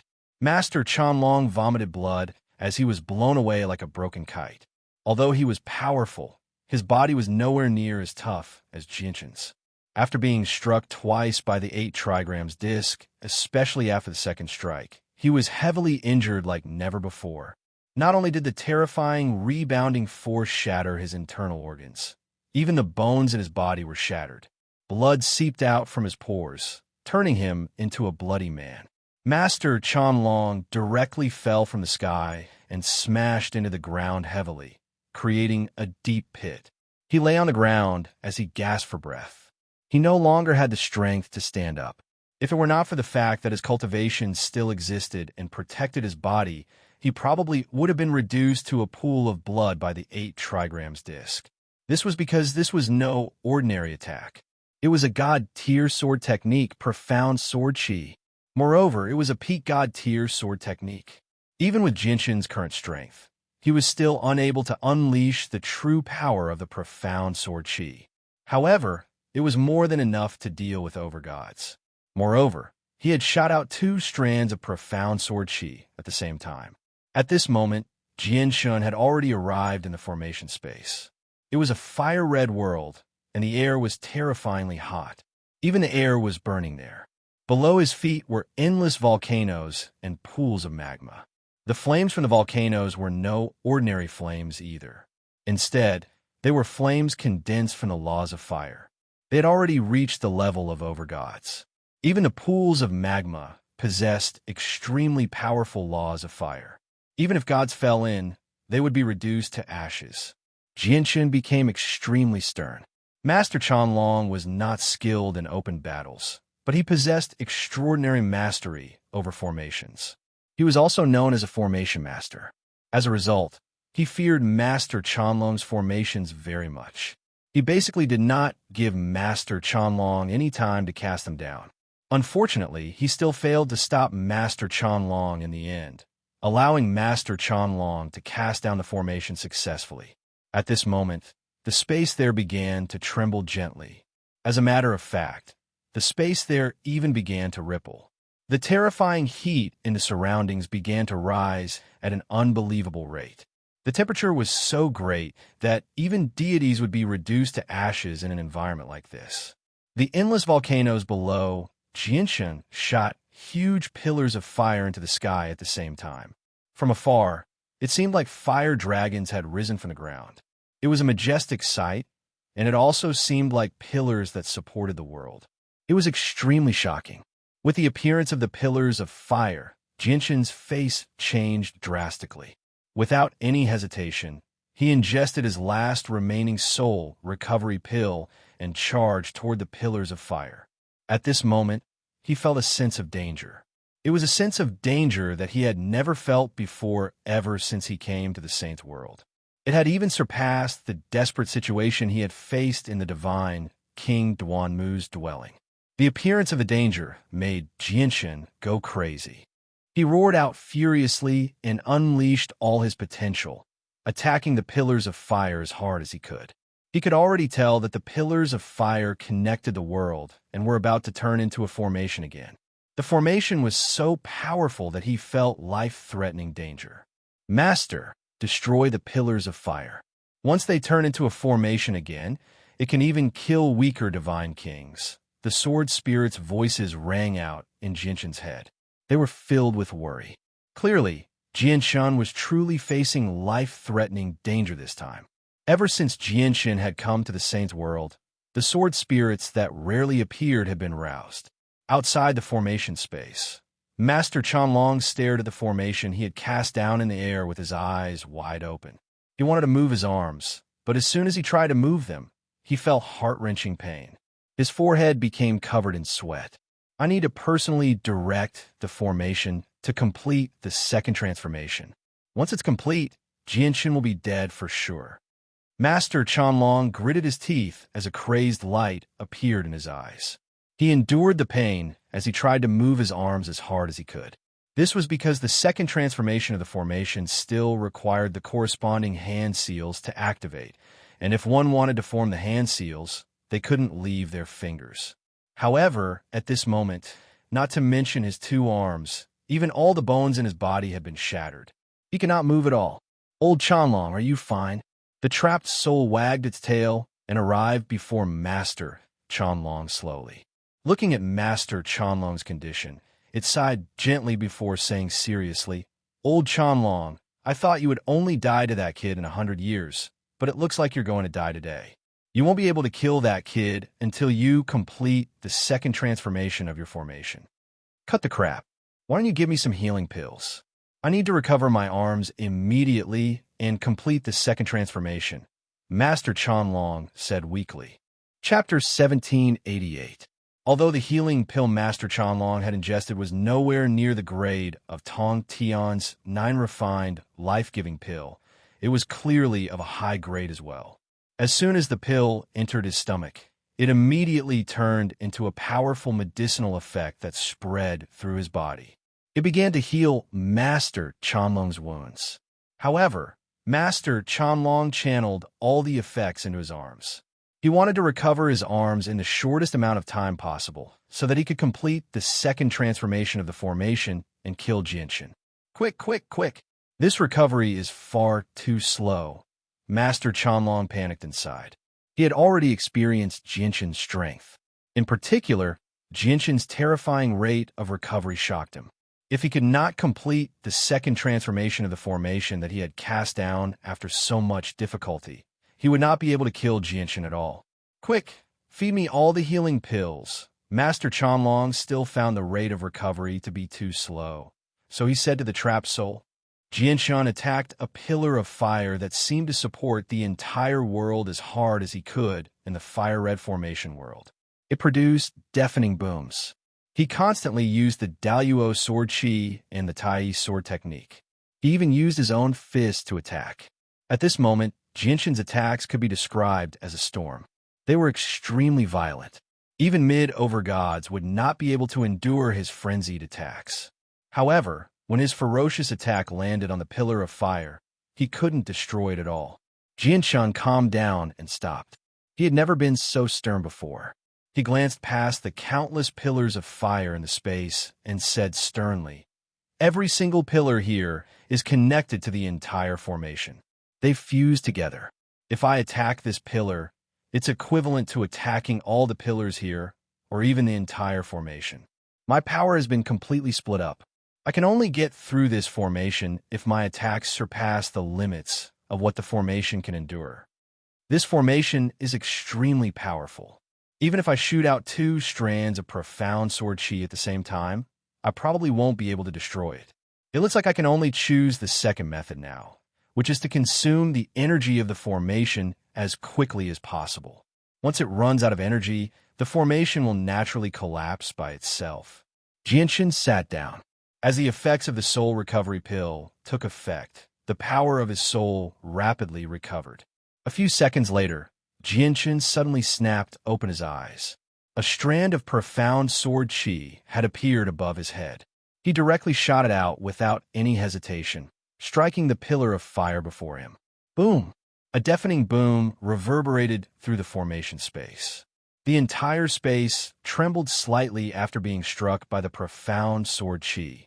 All the fiery red pillars rapidly changed color, becoming slightly dimmer. Daluo sword. Tai sword technique. Sky-severing strike.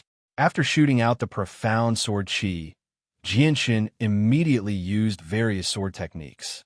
Chaotic force coiled around his fists as he threw out punch after punch. Outside the formation space, Master Chanlong had finally recovered some movement in his arm after ingesting a large amount of healing pills. Without any hesitation, he gritted his teeth and slowly raised his arm while enduring the pain. He began to form seals. Because his arm had not fully recovered, the speed at which he formed the seals was very slow. Every time he changed a seal, there would be an intense pain. It was so painful that his face was ashen, and his forehead was covered with fine beads of sweat. As Master Chanlong's hand seals changed, all the pillars of fire in the formation space began to shine brightly. Countless pillars of fire began to move slowly. The formation had begun to change. Oh no, Master, use the twin swords. You can't let the pillars of fire turn back into a formation. Once the formation within the formation is complete, it can even kill the weaker Divine King with its power. The sword spirit's voices rang out in Jinshin's head. Master Chanlong really is a formation master after all. He's a late over-god, yet his formation can actually threaten the Divine King, Jinshin thought. Although he had already fallen out with Master Chanlong, he could not help but admire Master Chanlong's mastery of formations. Suddenly, two streaks of light, one azure and one violet, rose up from Jinshin's body. In this moment of life and death, Jinshin no longer cared about the consequences of exposing the twin swords. He directly drew them. He wielded Qing Suo's sword in his left hand and Ziying's sword in his right. Huge streaks of light, several thousand meters long, erupted from the tips of the two swords.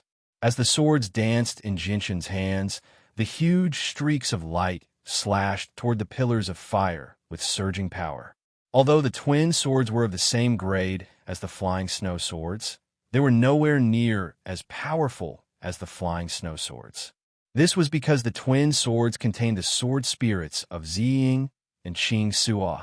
After so many years of recovery, Ziying and Qing Suo were still nowhere close to their peak condition, but they had recovered some vitality.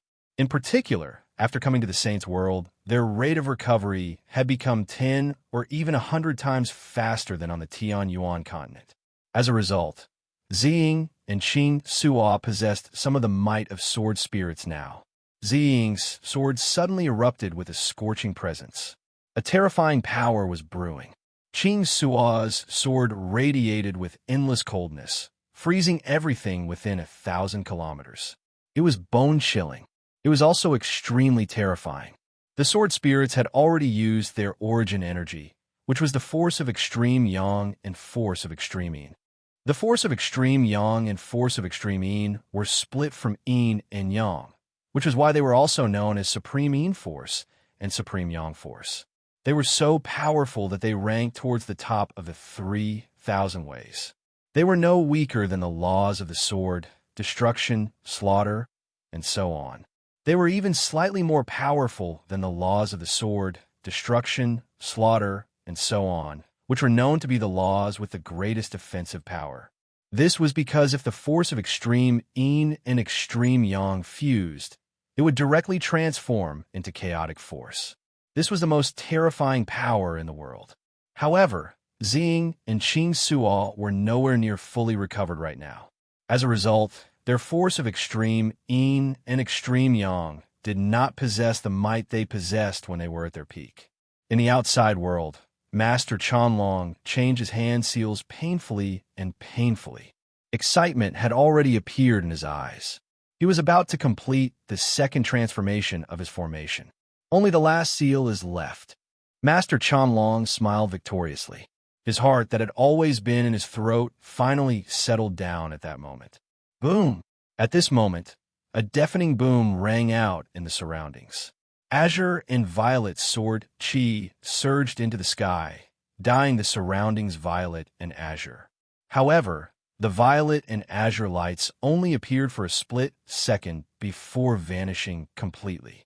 It was as if what had just happened was merely an illusion. In the sky, Master Chanlong's formation had already been ripped apart. Jinshin walked out in a rather horrible shape. His eyes were cold and filled with heavy killing intent. Chapter 1789. Master Chanlong's face became extremely ugly when he saw Jianshan break out of the formation. He knew that he had already lost the chance to kill Jianshan.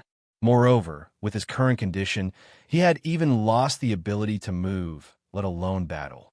Let's go. Quick, there's a teleportation formation disc in my space ring. Let's get out of here, Master Chanlong said to the trapped soul. His voice was filled with reluctance. Just a little more, and he would have been able to kill Jianshan. Old Chanlong, you've finally come to your senses.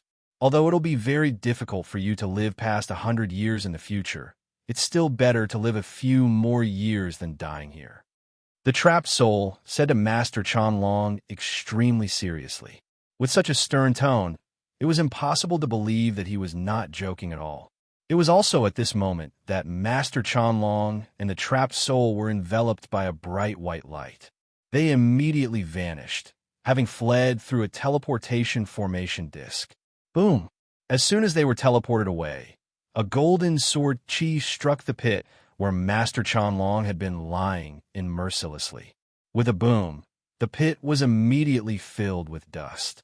Jianshan hovered in the distance. Even though his face was rather pale and he seemed to be in a rather horrible shape, his cold eyes still shone brightly. In particular, his presence surged as sword intent surged into the sky. I actually let him escape. Jianshan stared coldly in the direction where Master Chanlong had vanished. His killing intent did not decrease at all. Instead, it became even more intense. Master Chanlong had actually forced him to use the azulate swords. Although he had immediately withdrawn the swords, as soon as the formation was destroyed, he had no idea whether Master Chanlong had seen what had happened or not. It'll be fine if he didn't see it, but if he did, Master Chanlong can't be left alive. No matter where he runs to, I have to kill him, Jianshan thought. In reality, he had already fallen out with Master Chanlong. Even if Master Chanlong had not seen the azulate swords, Jianshan might not have spared Master Chanlong in the future. Jianshan sucked in a deep breath and slowly erased his presence. He returned to normal. He glanced at the provincial city that was still enveloped by the formation in the distance. He did not set off immediately. Instead, he flew off into the distance. Before long, Jianshan found a hidden place in a mountain range before entering seclusion to heal and recover his strength. His wounds from the battle naturally healed very quickly thanks to the supreme recovery of his chaotic body. However, the power of his soul that he had consumed from using the profound sword chi could not recover as quickly as the chaotic body. At the same time, he had used up all his soul recovery pills as well. As a result, it would take him an extremely long time to recover the power of his soul. Master, the azulate swords are extremely damaged. They can't be used anymore. We need to find materials of even higher quality to reforge them. Xing's voice rang out. Once I get out, I'll go collect the materials, said Jianshan. Due to the limitations of the materials, the quality of the swords was just too low. It was impossible for them to endure the origin energy of the sword spirits. When Jianshan broke through the formation, the sword spirits had used the force of Supreme Yang and Supreme Yin, so they were heavily damaged. They were covered in cracks and could shatter at any time. Several dozen gods hovered in the air in the provincial city as Jianshan recovered. Not only were there the ancestors of the powerful clans in the provincial city, but there were also people from other provincial cities and divine kingdoms as well. Even though all of them were trapped by the formation, they did not care about it at all. They all hovered in the formation as they cast their gazes in the same direction. To no surprise, that was where the battle between Jianshan and Master Chanlong had erupted.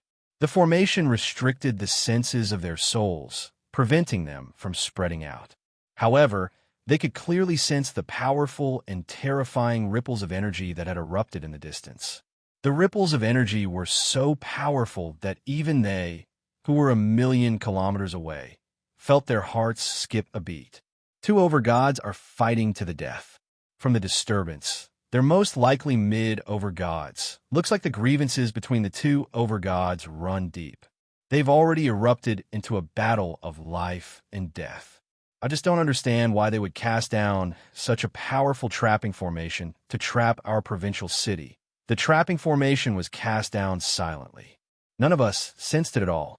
It looks like the overgod who cast down the formation had planned this beforehand. I'm guessing that he's probably waiting for his opponent to enter the Dong and province before using the trapping formation to trap them before killing them. How ruthless. Does this person want to destroy our Dong and province with his actions? If two overgods that powerful erupt in our provincial city, our defensive formations won't be able to stop them. Just how many people in the city will be able to survive the ripples of the battle? The gods discussed among themselves. Many of them had become rather pale. At the same time, they felt fortunate that the two terrifying overgods had not begun fighting in the provincial city. Otherwise, the consequences would have been unthinkable. At the same time, all of them utterly resented the overgod who cast down the formation. Of course, they did not dare to voice their hatred. The battle in the distance has stopped. Has the battle between the two overgods ended? At this moment, a god asked. It's a pity that we don't know the outcome of the battle. We don't know who won. The person who cast down the formation must have won.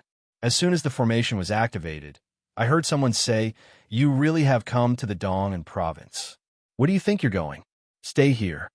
Just that alone is enough to determine the outcome of the battle, said Jianshun. I hope the overgod who trapped us can come back and undo the formation, or we'll be trapped for a very long time. Many gods sighed gently inside. Their faces were filled with helplessness. The people who had trapped them were overgods. No matter how dissatisfied they could only swallow it. They were furious, but they dared not vent it. However, the gods trapped in the provincial city waited for a long time, but the overgod did not come to undo the formations for them. As a result, the people outside could not enter the provincial city, and the people inside could not leave.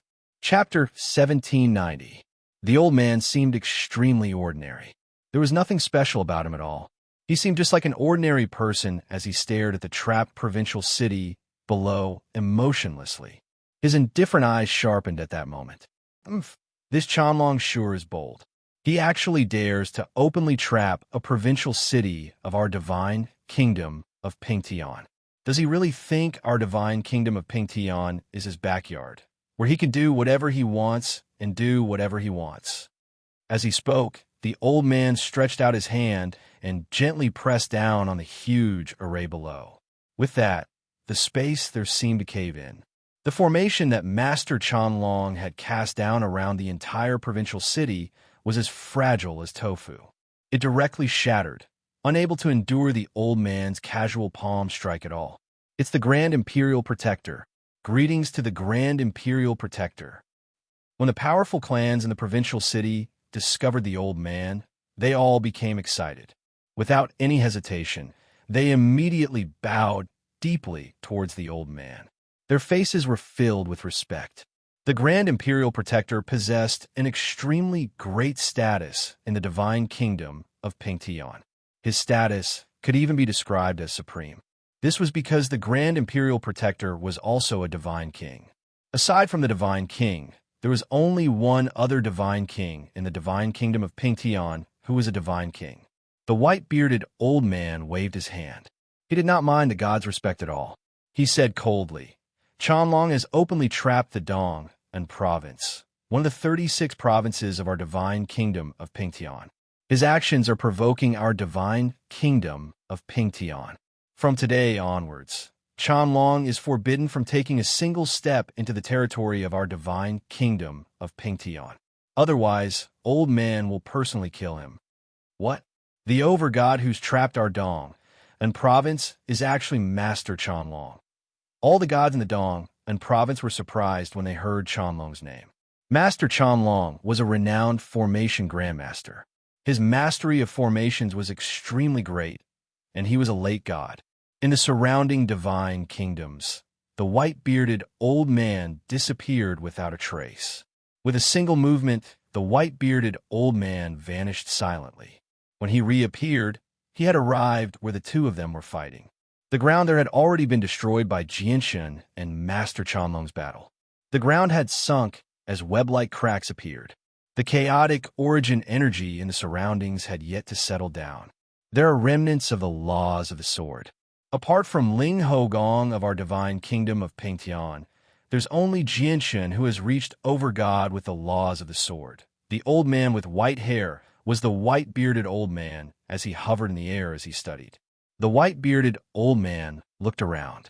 Looks like Jianshan and Chanlong are fighting. From the remnant presences and some traces, there should be 3 over-gods in the battle. The third person must be Chanlong's soul that's been trapped.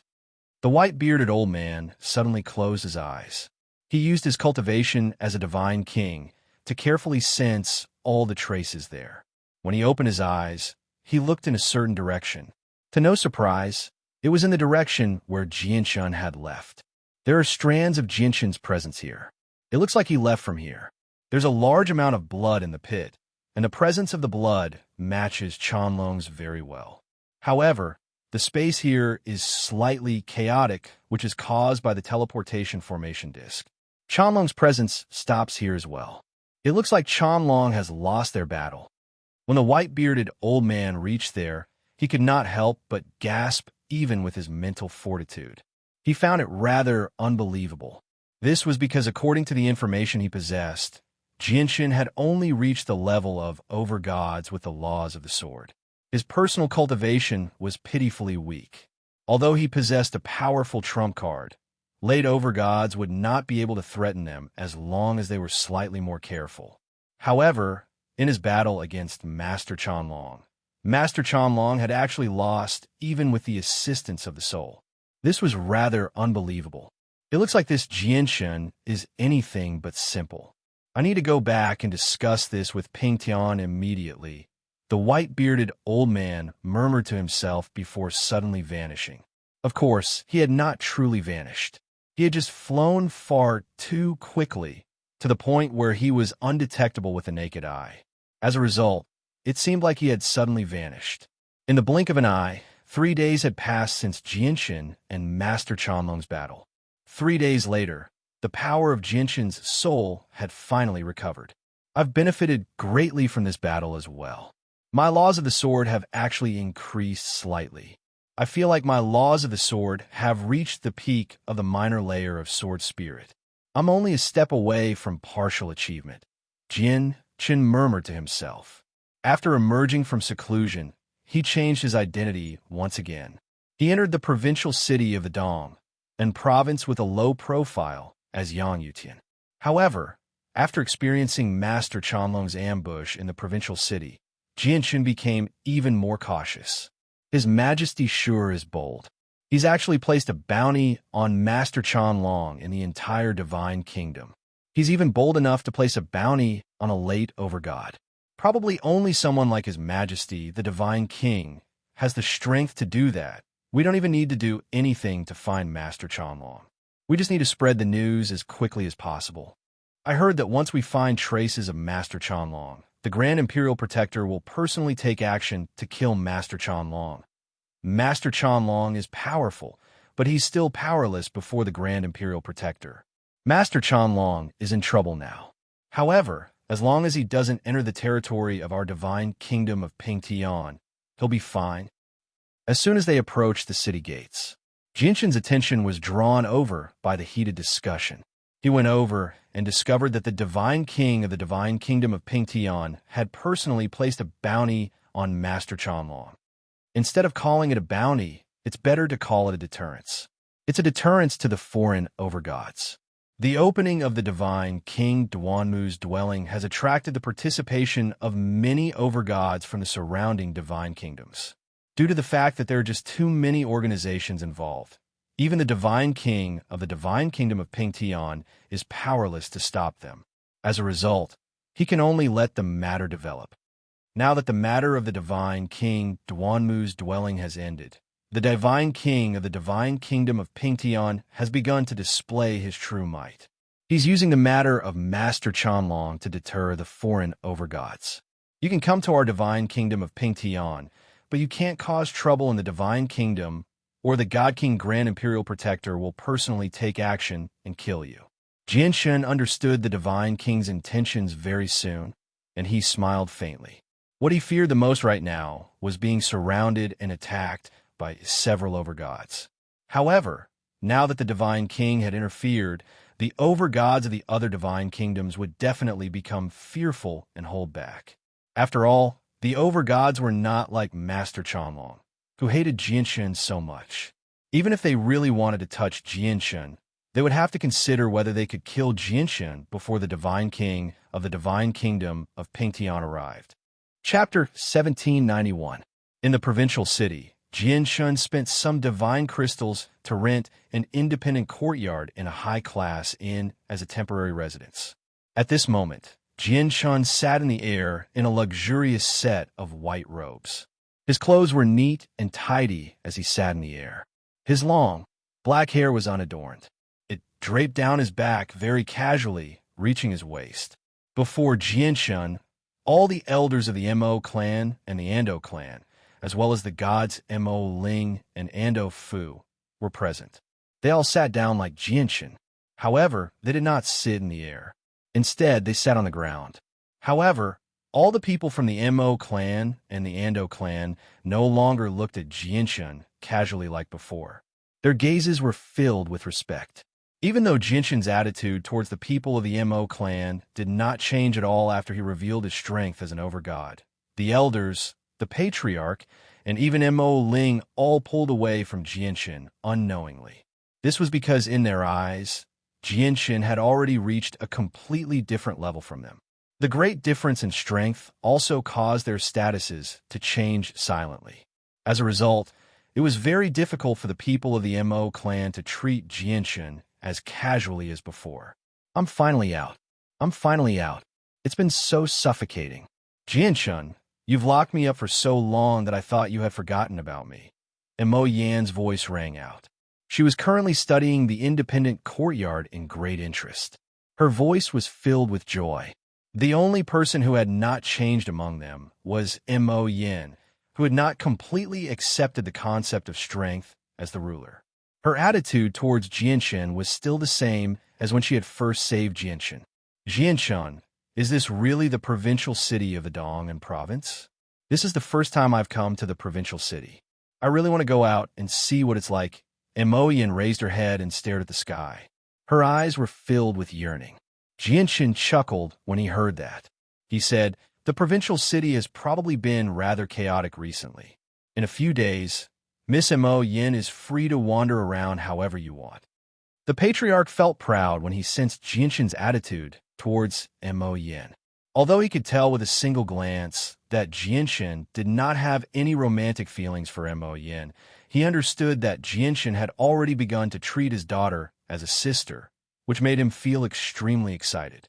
As long as Mo Yan and Jianshun remained, the status of the Mo clan would definitely rise up. Jianshun looked at the people from the Mo clan and Ando clan. He said after some thought, I've gathered everyone today because I need your help with some matters. I want to establish a clan in the Dong'an province, but the establishment of a clan naturally requires territory. As a result, I hope you can help me investigate where I can buy good land in the provincial city. Although I fear no one in the Dong'an province with my current strength, I don't want to forcefully take over other people's land. After all, this wasn't the Dark Cloud Mountain Range. The high-grade divine crystal mines in the Dark Cloud Mountain Range could be bought. The high-quality ores of the Dark Cloud Mountains are not part of the Dong'an province. Although the territories of the Liu family, Mo clan, and Ando clan were still empty, Jianshun did not want to choose a place like that. This was because the resources in those places were just too lacking compared to the provincial city. The eyes of the people from the Mo clan and Ando clan immediately lit up when they heard that Jianshun wanted to establish a clan in the provincial city. Mo Ling and Ando Fu patted their chests and guaranteed that they would definitely find a suitable piece of land as soon as possible. Afterwards, the people of the Mo clan and Ando clan scattered across the entire provincial city. They all did everything they could to complete Jianshun's mission. In just half a day, Ando Fu returned to Jianshun's side. He beamed and said, according to reliable news, Many of the powerful clans in the provincial city have lost a few gods in the divine King Duanmu's dwelling. Their remaining strength no longer has the right to remain in the provincial city. So many of them are preparing to move out. If they really do move out of the provincial city, the territory they possess right now will definitely be split up by the other powerful clans in the provincial city. We can buy the land from them before they move out, Jianshan said. With that, Ando Fu took out a map and continued. I've already marked out the clans that will be moving out. I've discovered that one of the locations is quite good. Sir Jianshan, please take a look. Ando Fu tried his best to present himself before Jianshan.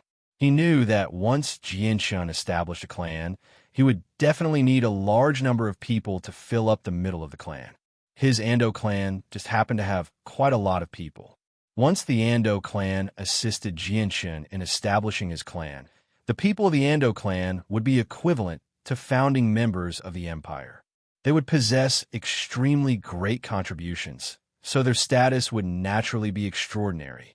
Jianshan stared at the map for a while before saying firmly, "Let's go to the Sun family." The Sun family? Ando Fu was slightly surprised.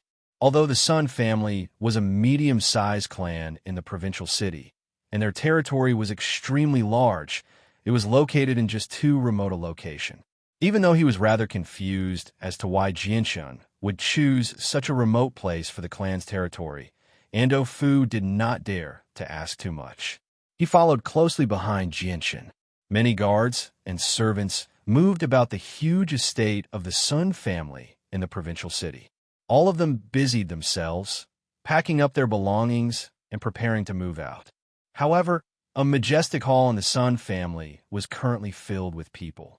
To no surprise, the old man at the front was a god. Below him sat over a dozen deities and a few direct descendants who had not reached godhood, but possessed great status. However, all of them were dispirited right now. They were in low spirits. The Sun family originally possessed 4 gods. Among the powerful clans in the provincial city of the Dong and province, they could be regarded as a mid-tier clan. However, the opening of the divine King Duanmu's dwelling had caused the Sun family to lose 3 gods all of a sudden, plunging the Sun family from heaven to hell. Everyone, what do you think is the best place for our Sun family's new territory after leaving the provincial city? The god who sat at the very front asked. He was the only remaining ancestor of the Sun family. Everyone in the hall remained silent. How could the cultivation environment outside compare to the provincial city of the Dong and province? They had become accustomed to living in the provincial city, so they really found it rather difficult to adapt to leaving now. I can give you a chance to continue establishing yourself in the provincial city. At this moment, a voice rang out from outside. At this moment, a vigorous voice sounded from outside. Immediately, a red light flashed and a red figure appeared in the Sun clan's discussion hall. Chapter 1792. The appearance of the red figure immediately attracted the gazes of all the people from the Sun family in the hall. As the only god of the Sun family, the eyes of the ancestor who sat at the very front also gathered on the red figure. Not only did he not show any excitement, but his face sank instead. He said coldly, "Huoluji, I've already guessed why you've come. The price your family has to pay for making our Sun family remain in the provincial city is to submit to your family." The tone of the Sun family's patriarch revealed a sense of disdain for the Hua family. The Hua family was very powerful. They were one of the 3 most powerful clans in the Dong and province. They possessed a late god, so the Sun family could not be compared to them at all. However, as a powerful clan that also possessed a god, the Sun family naturally had their pride and dignity. They would never submit to the Hua family just to remain in the provincial city of the Dong and province. The god from the Hua family, Huoluji, did not mind the cold attitude of the god from the Sun family at all. He shook his head with a gentle smile and said, "Senior Sun Jia, you're overthinking things. Your Sun family is one of the more powerful clans in the provincial city after all. How can our Hua family make your Sun family yield?" "Then tell me what your Hua family has in mind," said the ancestor of the Sun family, Sun Jia. He remained cold. Huoluji stood in the hall with his hands behind his back. He smiled faintly and said, It's very simple. Our Hua family hopes to ally with the Sun family. Ally? The ancestor of the Sun family sneered. It's probably an alliance on the surface, but it doesn't have much to do with submitting to us. Huoluji, you better return. Even if our Sun family moves out of the provincial city, we're unwilling to submit to your Hua family. A look of pity appeared on Huoluji's face as he said, Our Hua family was originally just curious and sincerely hoped to help the Sun family. I never thought that Senior Sinjie would understand us in such a way. Then I am unable to help the Sun family with their current predicament. After a moment of silence, Huoluji continued, Senior Sinjie, you must know that once your Sun family moves out of the provincial city, the territory of your Sun family in the provincial city will become ownerless. It will still be split up by the other clans in the city, and your Sun family will not benefit at all. I have a suggestion that can allow your Sun family to make use of this land, and that is to sell it to our Hua family. What do you think, Senior Sinjie?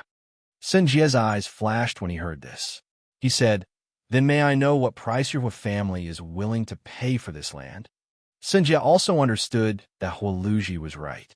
Once the Sun clan left the county city, this piece of land would indeed fall into the hands of other clans. The reason why the Hua family bought this piece of land in advance was to avoid unnecessary disputes with other families. Although the Hua family possessed quite the strength in the provincial city, they were nowhere close to being able to do whatever they wanted. 50,000 mid-grade divine crystals, said Huoluji. Sinjie became slightly interested when he heard Huoluji's price. This was equivalent to 5 million low-grade divine crystals. Although it was still rather cheap to buy the land of the Sun family, it was still an additional source of income. If they sold it, their Sun family would receive 5 million low-grade divine crystals. If they did not sell it, they would not be able to keep the land either. I want this land as well. I'll pay 10,000 high-grade divine crystals. At this moment, another voice rang out from outside. A young man in luxurious white robes walked in unhurriedly from outside. Behind the young man was an old man with white hair and a ruddy complexion. He was sage-like, and he silently followed behind the young man. To no surprise, the young man was Jianshan. Huoluji's face immediately became rather ugly when he heard that Jianshan was willing to pay 10,000 high-grade divine crystals for the land of the Sun family. On the other hand, the ancestor of the Sun family, Sinjie, was overjoyed. 10,000 high-grade divine crystals were equivalent to 1 million mid-grade divine crystals. If the Sun family could obtain an additional 1 million mid-grade divine crystals when they moved out, it would be an extremely considerable amount of wealth to the Sun family. Huoluji turned around and stared at Jianshan coldly. His face was very ugly as he growled, I am Huoluji of the Hua family in the Dong province.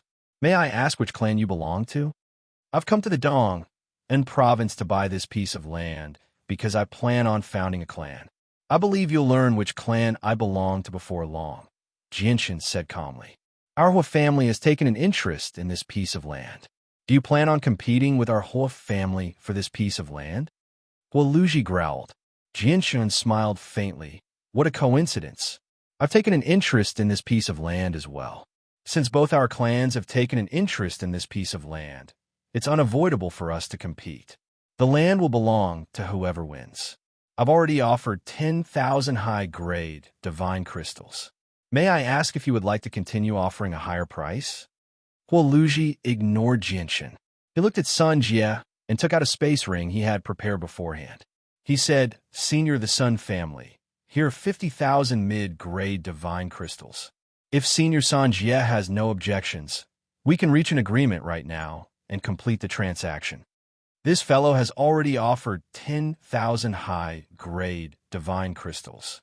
If your Hua family wants the land of my Sun family, you obviously have to offer an even higher price than this fellow. The ancestor of the Sun family smiled faintly. He did not fear the Hua family at all. Huoluji could also tell that the Hua family's power was not enough to deter this old bastard from the Sun family. His face sank, and he stared at Jianshan coldly. He sneered, Then I'll let you control this piece of land for a few days.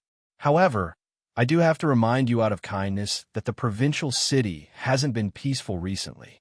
I hope you can establish yourself in the provincial city successfully." With that, Huoluji left. Jianxin completely ignored Huoluji's threat. He tossed a space ring to Sun Jie and said, "There are 10,000 high-grade divine crystals in there. Please take a look. If you have no objections, we can reach an agreement right now. From today onwards, this piece of land will belong to me." Sun Jie accepted the space ring and checked it. A smear of joy immediately appeared on his face before he immediately signed the agreement with Jianxin. From today onwards, this piece of land would officially belong to Jianxin. When Jianxin purchased the land of the Sun family, the other powerful clans in the provincial city began to move as well. A few clans that were confident in their strength sent gods to visit the powerful clans that were about to leave the provincial city. They wanted to purchase the land with divine crystals so that they could expand their businesses in the provincial city. Basically, all the land in the provincial city had been split up between the powerful clans. Every single one of these powerful clans had various stores, inns, and other businesses in the provincial city.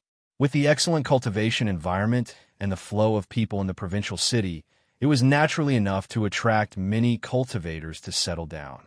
As long as people settled down in the provincial city, they would be able to provide an endless source of income. Chapter 1793. After Jianxin successfully purchased the territory of the Sun family, the other people from the Mo clan and the Ando clan all returned. At this moment, everyone was gathered in the discussion hall of the Sun family. However, there was no one else from the Sun family in the discussion hall aside from Jianxin, the people from the Mo clan, and the Ando clan. All the people from the Sun family had moved out as quickly as they could. From today onwards, the Tianyuan family is formally established. Mo Ling, Ando Fu, I wonder if the two of you are willing to join our Tianyuan family? Jianxin sat at the very front as he said in a dignified manner. Right now, he really did seem like the leader of family. Mo Ling and Ando Fu had already made up their minds to join Jianxin's clan.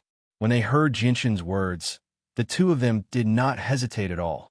They led all the godhood elders of their clans and swore to join the Tianyuan family. It was also from this moment onwards that Jianxin's Tianyuan family was formally established.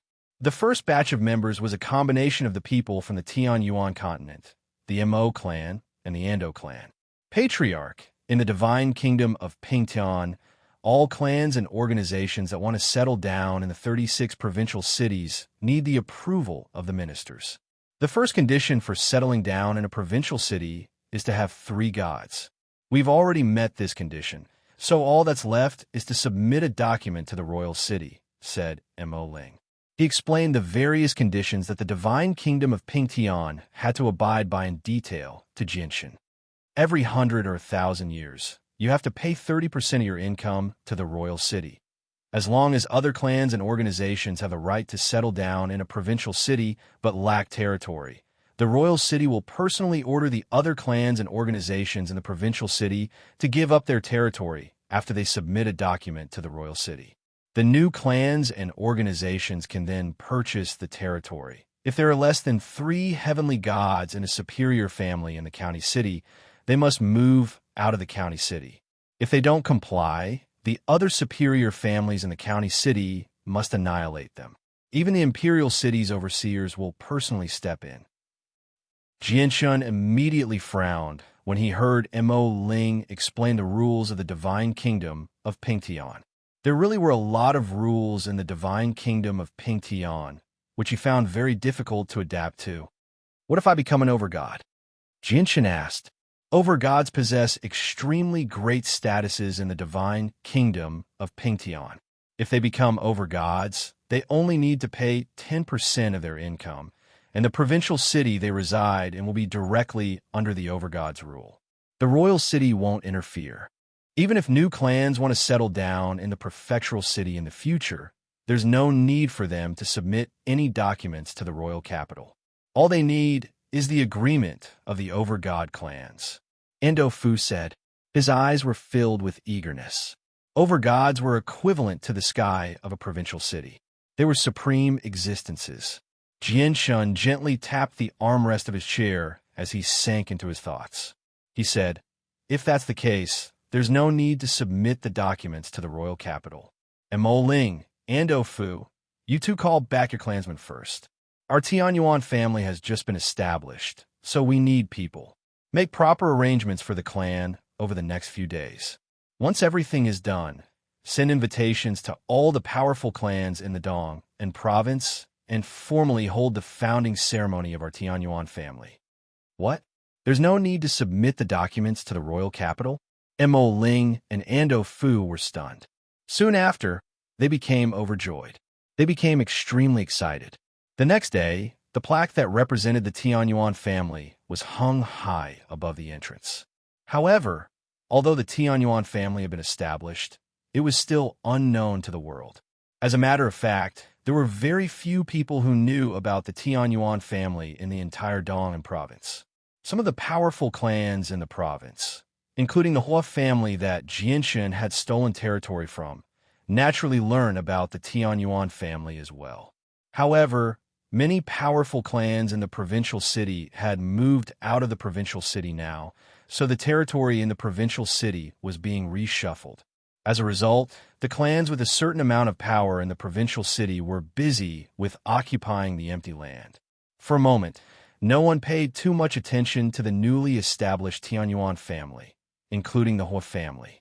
Jianshan had only established his clan in the Dong and province to provide a stable cultivation environment for the people of the Tianyuan continent. He did not have a strong desire for territory, so he did not try to occupy any other territory after taking over the Sun family's territory. Moreover, with his current strength, he basically ruled over the entire Dong province. According to the Treaty of the Divine Kingdom of Pingtian, the Dong province had basically become his territory. Even if the powerful clans took over more territory, he could make them spit it all out with a single word.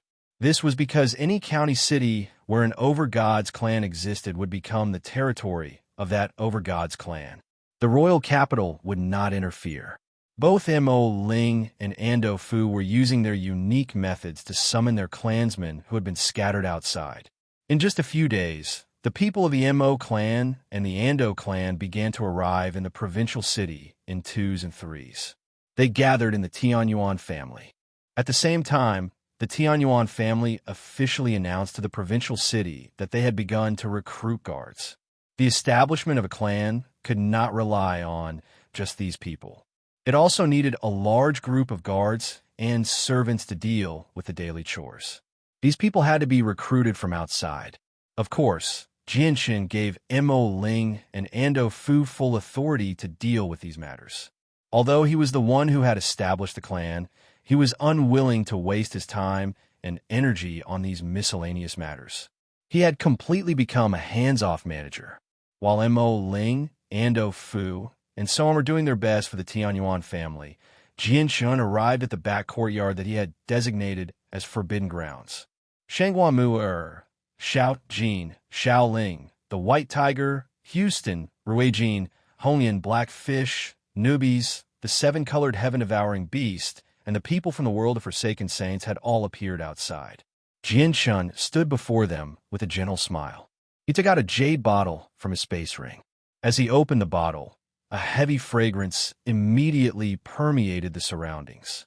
"It smells so good. Big brother, what's this?" Xiaoling skipped over to Jinshan's side. She stared at the jade bottle in Jinshan's hand with her large, bright eyes. She could not help but gulp as she coveted it. The fist-sized, seven-colored, heaven-devouring beast also flew over with a flap of its wings. It also stared at the jade bottle with desire in its small, intelligent eyes. Jianshan could not help but knock Xiaoling's forehead when he saw how greedy Xiaoling was. He could not hide the affection in his eyes as he said to everyone, "This is liquid stone. It's extremely precious. Just a single droplet of it is enough for people below godhood to undergo a complete transformation, allowing them to cultivate much more efficiently in the future. At the same time, it can increase their comprehension ability for a short period of time, making it easier for them to comprehend the laws of the world. Before you reach godhood, the effects of the liquid stone can be maximized. Hurry up and consume a droplet each. Afterward, Jianshan distributed a droplet of the liquid stone to everyone. Just like that, he used up most of the liquid stone in his hand. In the end, only 5 droplets remained in the bottle that originally held over 20 droplets of liquid stone. OPS. Please pay attention to Xiaoyao's public reputation. Sometimes, when the updates are delayed at night, Xiaoyao will notify the public. Chapter 1794. Everyone was filled with emotion as they stared at the droplet of liquid stalactite that hovered before them. Although this was the first time they had seen liquid stalactite, they understood its value extremely well. It was probably far greater than what Jianshan had described. How long had Jianshan been in the Saints' world? Not only had he established a clan in the Dong and province of the divine kingdom of Pingtian, but he had also obtained such a precious liquid stalactite. All of them felt admiration for Jianshan from the bottom of their hearts. The Origin Realm experts from the world of Forsaken Saints felt the most mixed feelings among them. In the lower world, they had once become enemies with Jianshan. Xiongzhong, in particular, had even engaged in a battle to the death with Jianshan. Yet now, they had come to the Saints' world with the Spirit King and Jianshan. During their time in the Bright Moon Divine Hall, Jianshan had treated them the same as the people from the Tianyuan continent. Every time he gave them a divine crystal, they would all receive a portion. Yet now, Jianshan had actually given them a droplet of the precious liquid stalactite so that they could reach godhood. The Origin Realm experts from the world of Forsaken Saints were all extremely touched by his generosity. Everyone ingested the liquid stalactite with mixed feelings and excitement before immediately entering seclusion to cultivate. Jianshan did not leave the region he had designated as a forbidden zone. Once everyone entered seclusion, he remained where he was and watched over them. He also understood that the various organizations in the Dong and province were being reshuffled. A few powerful clans with a certain amount of power were fighting tooth and nail for the vacant land. He could even sense the shock waves of energy from battles between gods from time to time. However, they could not be disturbed at all during the process of breaking through to godhood. As a result, Jianshan personally watched over them, watching over them and preventing anything from happening outside. After all, many of the people who had broken through this time were even more important to Jianshan than his own life. He could not allow anything to happen to them. Boom! A deafening rumble rang out from the distance, basically shaking up half of the city. More gods were fighting in the city. Layers of defensive formations vaguely appeared in the air, nullifying the shock waves of their battle by as much as 90%. Even though that was the case, the remaining shock waves still swept through the surroundings as a violent gust of wind. Moreover, this was not the only time such a commotion occurred. From time to time, sounds of fighting would also erupt from different directions in the county city. The current provincial city of the Dong and province seemed to be engulfed in the flames of war. It was not peaceful at all. Many powerful clans had taken part in it. In the end, even some of the weaker clans had joined together to take part in the struggle for territory. Only the Wainer clan and the newly founded Tianyuan family, which only a few people knew about, remained peaceful. They did not take part in the struggle for territory. The Wainer clan had completely lost the right to take part in the struggle. With the death of 2 mid-gods, the Wainer clan only had 2 early gods left. If it were not for the fact that the Wainer clan still had an ancestor who was traveling outside, the Wainer clan probably would have lost the right to remain in the provincial city as well. However, the entire Tianyuan family was busy. Everyone was busy setting up various things, building pavilions, planning the layout of the buildings, casting down protective formations, and so on. None of this could be completed in a short amount of time. The disturbance in the provincial city of the Dong and province continued. This lasted for 3 full days before it finally returned to normal. All the empty territories had been occupied by the enemy. It was also at this moment that some of the powerful clans in the provincial city finally gathered their attention on the Tianyuan family. At the same time, they sent out a large number of spies to investigate the Tianyuan family. They had even directly infiltrated the Tianyuan family through the Tianyuan family's recruitment. Ancestor, we've already investigated. The Tianyuan family is a combination of the Mo clan and the Ando clan. However, the two clans don't seem to be the true rulers of the Tianyuan family.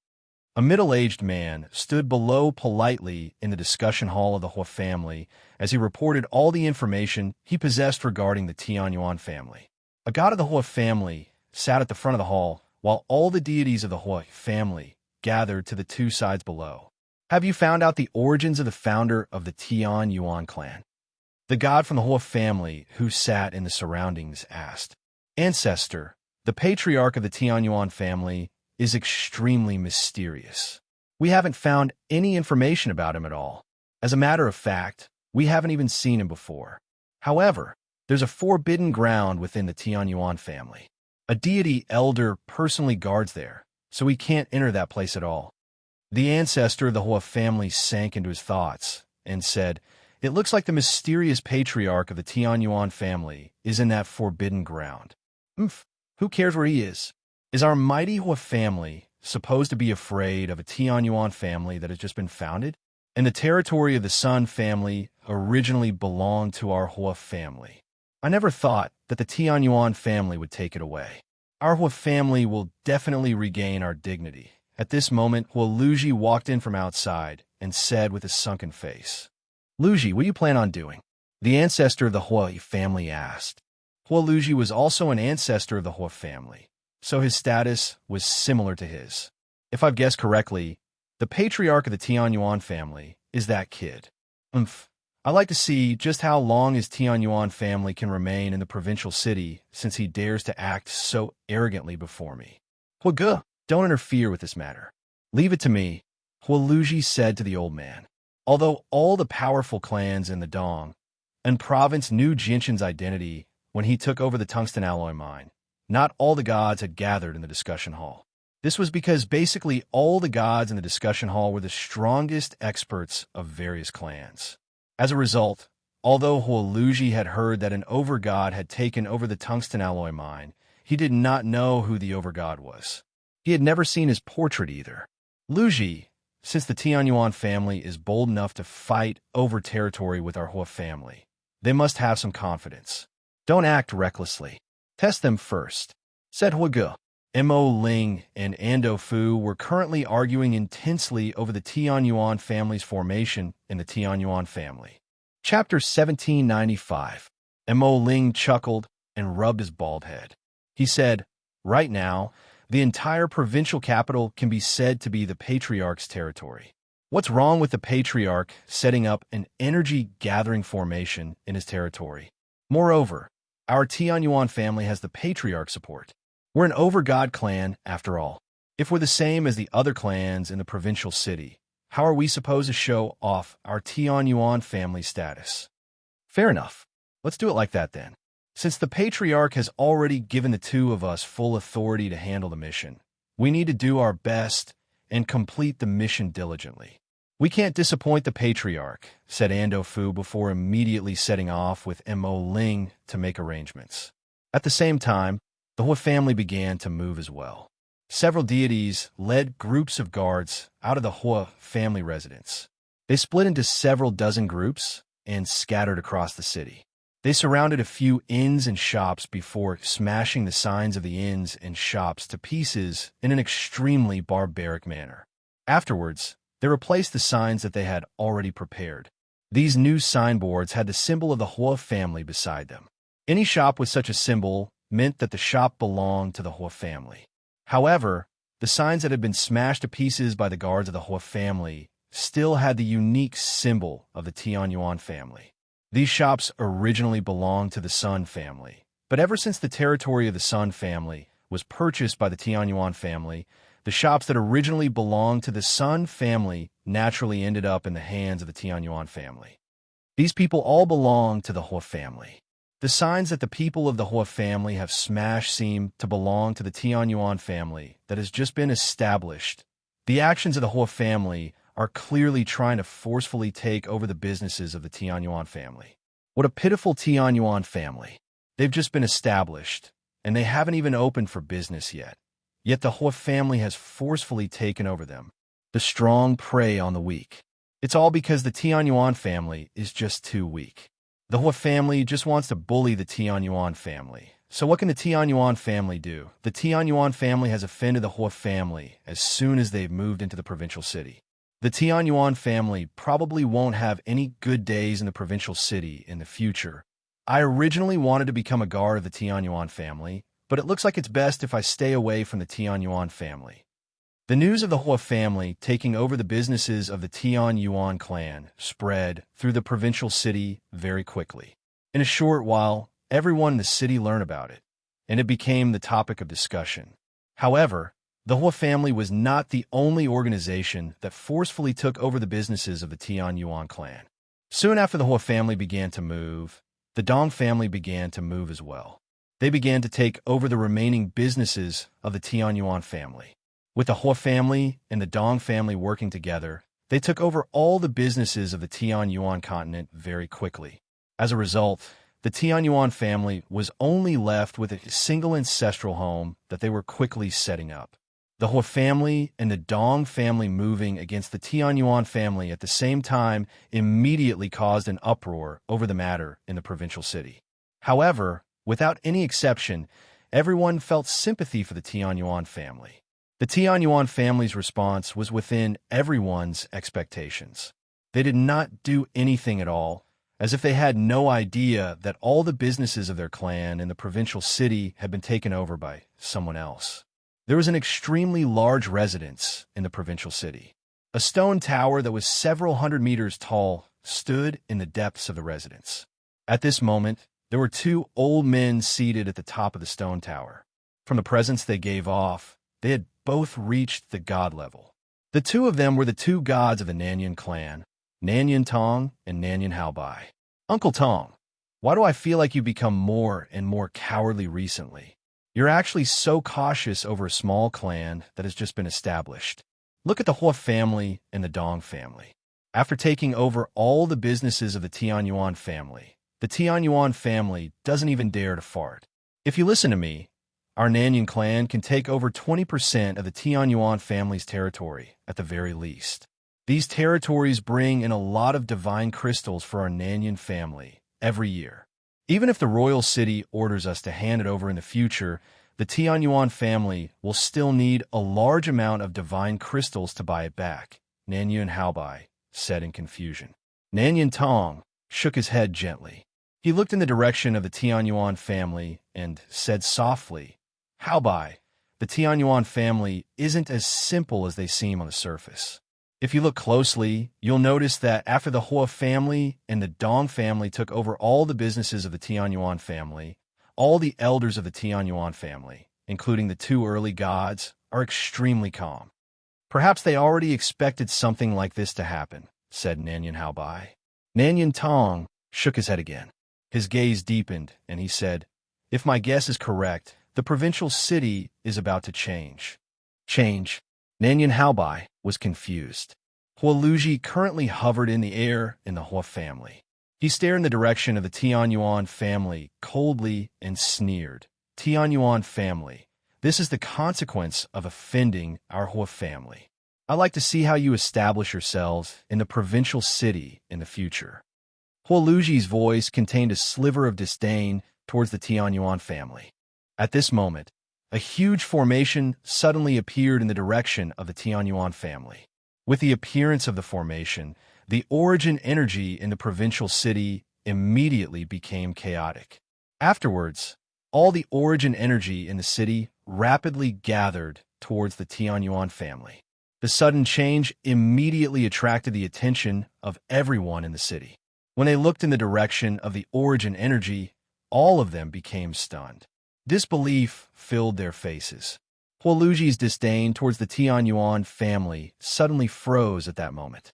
A sliver of blankness appeared in his eyes as he stared in the direction of the Tianyuan family blankly. Afterwards, disbelief gradually filled his face.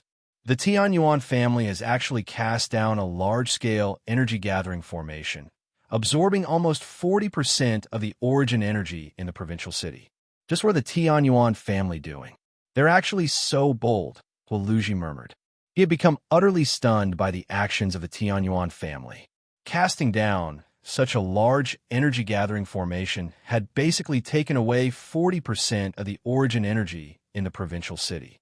Even the three peak clans would not dare to do something like that, as it would directly affect the interests of the other clans and organizations in the city. In the end, they would become the public enemy of the entire provincial city. They would be attacked by all the powerful clans and experts who had settled down in the provincial city.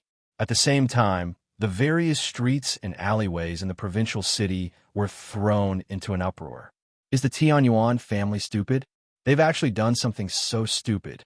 They actually want to take all the origin energy in the provincial city for themselves.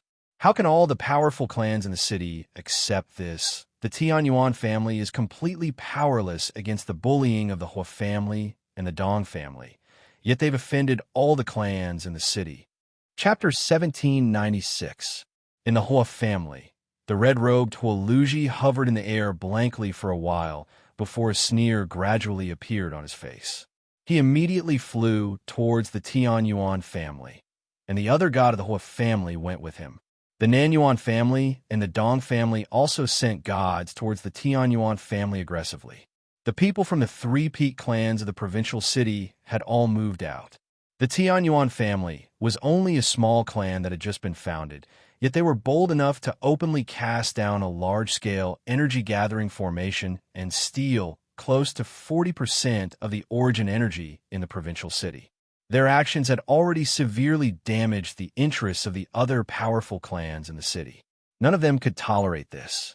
Shao Gang, don't interfere with the matters of the Tianyuan family. Come back.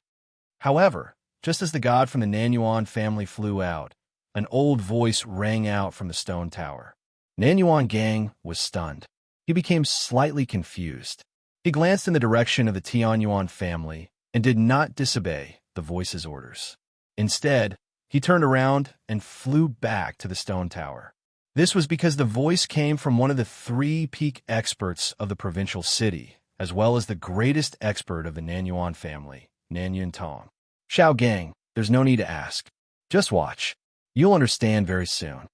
Before Nanyuan Gang could say anything, Nanyun Tong had already spoken.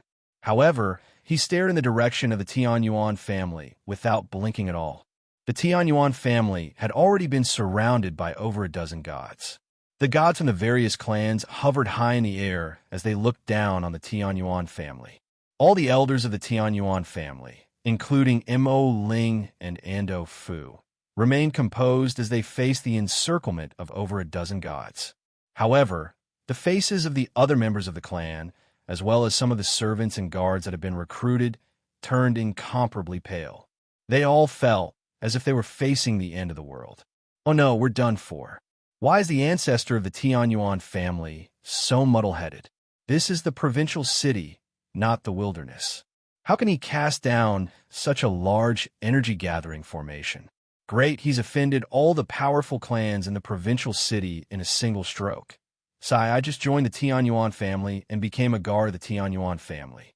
Originally, I thought that I would have a good cultivation environment and development, but I never thought that the ancestor of the Tianyuan family doesn't know the rules of the provincial city at all. Look, the Tianyuan family has become the public enemy of the provincial city. It'll be very difficult for them to establish themselves in the provincial city in the future. I better leave the Tianyuan families as soon as possible. Many guards and servants left the Tianyuan family without any hesitation. The Hua family and the Dong family had taken over all the shops and territory of the Tianyuan family, so it would be very difficult for them to develop in the future. Now that they had offended all the clans, they could see the end of the Tianyuan family. Immediately, quite a few people ran out of the Tianyuan family as quickly as they could. In the end, less than a third of them remained. Of course, these people were all recruited from the provincial city. None of the clansmen of the Mo clan and the Ando clan left. The people of the Mo clan and the Ando clan did not stop these people from leaving.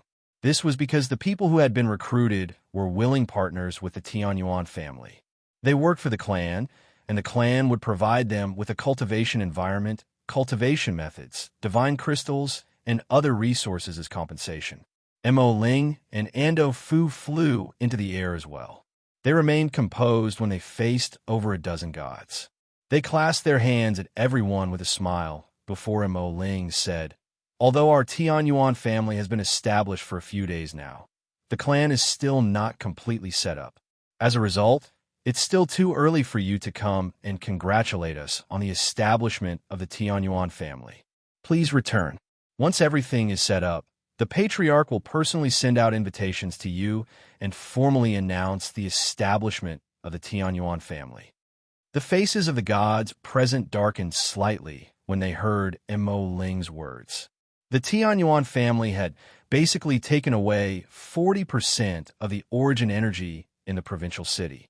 They had come to settle this matter, not to congratulate the establishment of the Tianyuan family. Mo Ling, we order your Tianyuan family to immediately remove the large energy-gathering formations and compensate us with 1,000,000 mid-grade divine crystals. Otherwise, your Tianyuan family definitely won't be able to stay in the provincial city for 3 days, said a god from the Dong family with a sunken face. 3 days? That's a little too long. Tianyuan family, you've taken so much origin energy that it's affected the cultivation speed of everyone in our whole family. If you don't compensate us with 10,000 high-grade divine crystals, your Tianyuan family definitely won't be able to stay in the provincial city for 2 days. Our Hua family will never allow you to continue existing, sneered the ancestor of the Hua family, Hua Luji. 10,000 high-grade divine crystals. The Hua family sure is greedy. The 1,000,000 mid-grade divine crystals that the Dong family wants will be compensated to the provincial city. In the end, the divine crystals will be split among all the clans. Yet the Hua family directly wants the Tianyuan family to compensate them with 10,000 high-grade divine crystals. Some god from the Hua family grumbled. All of them could tell that Hua Luji truly intended to expel the Tianyuan family from the provincial city. Mo Ling and Ando Fu remained composed when faced with the unreasonable demands of the Dong family and Hua family. Ando Fu stroked his long beard and said, "We're not the patriarchs. We can't make decisions like removing the energy-gathering formations and compensating them either." The god from the Dong family's face turned cold. He said coldly, "Since you can't make decisions, I'll make decisions for you." As he said that, the god from the Dong family had already raised his hand. He directly pressed down gently on the Tianyuan family's estate below. With that, the origin energy in the surroundings immediately surged over. It condensed into a huge hand that was several hundred meters wide in a single instance, slamming down on the ground with tremendous might. The god from the Dong family was already a mid-god, so he did not fear Mo Ling and Ando Fu at all. He directly tried to destroy the Tianyuan family right before them. Mo Ling and Ando Fu's faces changed slightly, and they immediately tried to stop him. However, at this moment, a streak of light shot out from the forbidden grounds of the Tianyuan family's estate with lightning-like speed. It directly collided with the huge hand of energy from the Dong family's god. The god of the Dong family's attack was easily nullified, while the sword chi shot into the sky and continued towards the god of the Dong family. Before he could even react, the sword chi had pierced his chest. The god of the Dong family's face changed, and he vomited blood. His face was filled with shock as he stared fixedly at the forbidden grounds behind the Tianyuan family. Chapter 1797. Who is it? Who is it? He's actually so powerful, injuring a mid-god so easily. Is the person who did this the patriarch of the Tianyuan clan? The patriarch of the Tianyuan family is actually so powerful. Don't tell me the patriarch of the Tianyuan clan is an over-god. The god from the various clans in the provincial city all felt very uneasy. Their hearts churned. Everyone disperse. Don't disturb my friend's breakthrough. If this happens again, I won't show any mercy. At the same time, a voice rang out from the forbidden grounds of the Tianyuan family. It was calm and did not contain any emotions at all. The forbidden grounds were enveloped by formations, so the senses of the souls of the gods were unable to enter. As a result, they had no idea what was going on inside. It's that person's voice. Hearing this somewhat familiar voice, Hua Luji's expression became extremely unsightly, His mind immediately surfaced a few days ago, in the Sun family's discussion hall, the young man who snatched this piece of land from his hands. That young man is actually so powerful, injuring a mid-god with a single strike. His strength has even surpassed late gods. Is he an overgod? Huoluji immediately paled. No, that's impossible. It's impossible for him to be an overgod. There are only so many overgods in the divine kingdom of Pingtian. They're all supreme existences, so why would they be so bored as to come to the Dong province to buy land? That's completely unnecessary. Huoluji rejected his guess as much as he could. According to the rules of the divine kingdom of Pingtian, all overgods had the right to take over a province and turn it into their own territory. The entire provincial city would be their territory, so there was no need for them to buy the land of the Sun family like Jianshun had done. Moreover, the land he had bought belonged to a region that was relatively lower in level. This was not something an overgod would do. At this moment, another two figures flew over from the distance with lightning speed. They arrived above the Tianyuan family in a while.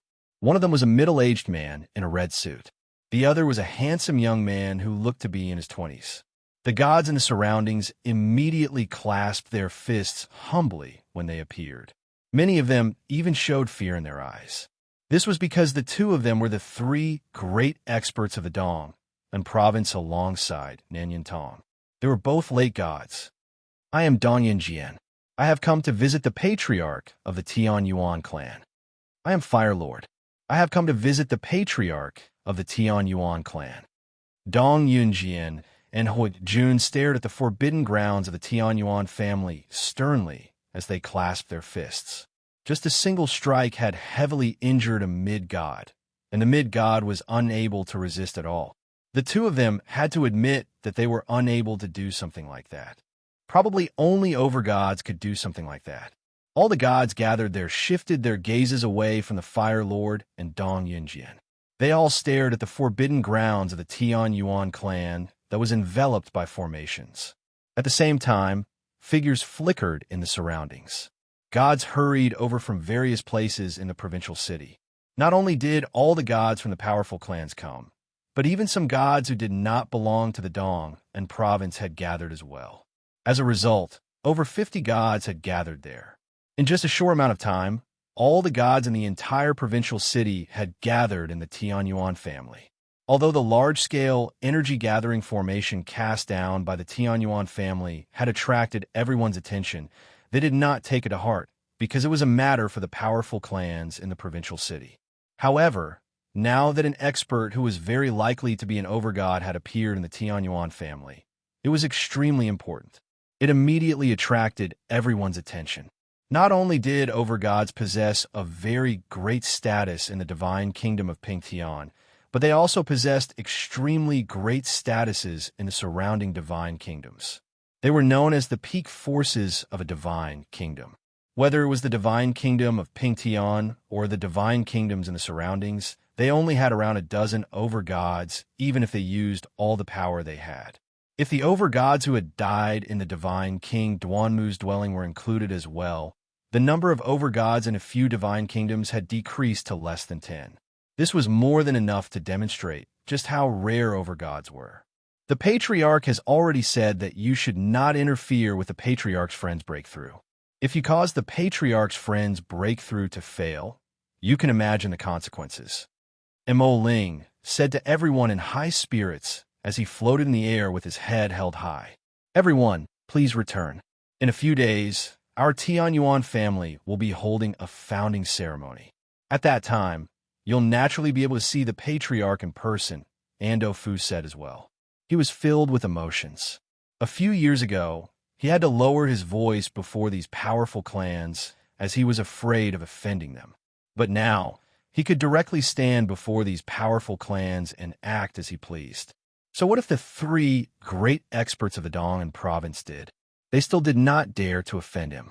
The gods who did not belong to the Dong and province naturally did not dare to say anything when they heard what Mo Ling and Ando Fu had said. They all conversed courteously with Mo Ling and Ando Fu before leaving. The attitudes of the gods of the Dong and province toward the Tianyuan family underwent a drastic change. Their sunken faces when they had just arrived were now filled with enthusiasm. They even seemed to be trying to flatter them. They did not mention the large energy-gathering formation in the Tianyuan family at all. Wait a moment. Huoluji of the Hua family and Dong Xingri of the Dong family have disrespected our Tianyuan family. So please stay behind and wait for the patriarch's decision. Just when the people from the Hua family and the Dong family were about to leave, Ando Fu's voice suddenly rang out. The expressions of the two late gods from the Hua family and the Dong family changed when they heard that. The hearts of Huoluji and the mid-god from the Dong family who had been stabbed in the chest by Jinshin's sword chi sank heavily. Their faces became extremely ugly. Luji, stay with the Tianyuan family for now. Properly apologize to the patriarch of the Tianyuan clan, Fire Lord said emotionlessly. Xingri, you stay behind for now. Dong Yunjian also said to the mid-god from the Dong family helplessly. In the end, Huoluji and Dong Xingri stayed behind. They had basically become prisoners. Even though Ando Fu was the one who wanted Huoluji and Dong Xingri to stay, the experts of the Hua family and the Dong family dared not to object. This was because the Tianyuan family had an overgod. Before an overgod, the three great experts of the Dong and province were basically a joke. In the blink of an eye, all the gods gathered in the Tianyuan family had left. The disturbance caused by the Tianyuan family's large-scale energy-gathering formation was resolved just like that. The gods of the Hua family and the Dong family passed down orders as quickly as they could, returning all the territory they had taken from the Tianyuan family. Even the plaques that they had smashed were remade in their original form and hung up carefully. When the ancestors of the other clans returned to their clans, they did not sit around idly either. They all gathered all the godhood elders in their clans for an emergency meeting. They all discussed the Tianyuan family sternly. The appearance of an overgod in the Tianyuan family affected the Dong and province far too greatly. The appearance of an overgod in any provincial city would directly change the fate of the city. The two early heaven gods of the Wainer clan who had fought against Jinshin in the past gathered together as well. Their faces were extremely ugly. The overgod of the Tianyuan family must be Jinshin. I never thought that he would actually establish a clan in the Dong province. This is a disaster for our Wainer clan. Sai, Jinshin has only just established his clan right now. He's tied up with various matters, so he has no time to take care of us. Once he takes over the Dong and province in the future, he'll probably target our Wainer clan. After all, we've fallen out with Jinshin outside the divine King Duanmu's dwelling. The two gods of the Wainer clan said worriedly. Their faces were filled with worry and bitterness. Great-grandfathers, what has made you so worried? At this moment, a young man in embroidered robes walked in from outside.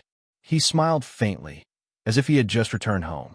When the gazes of the two early god ancestors of the Wainer clan landed on the young man, they were stunned for a moment before joy filled their faces. They cried out in unison, Xiao Yin. Chapter 1798. Ancestor Yin was originally called Wainer Yin. His talent was extremely outstanding. He was the clansman with the most outstanding talent ever since the founding of the Wainer clan. In just 30,000 years, he reached early god and became the fifth ancestor of the Wainer clan at such a young age. Afterwards, he spent another 5,000 years to go from early god to mid-god.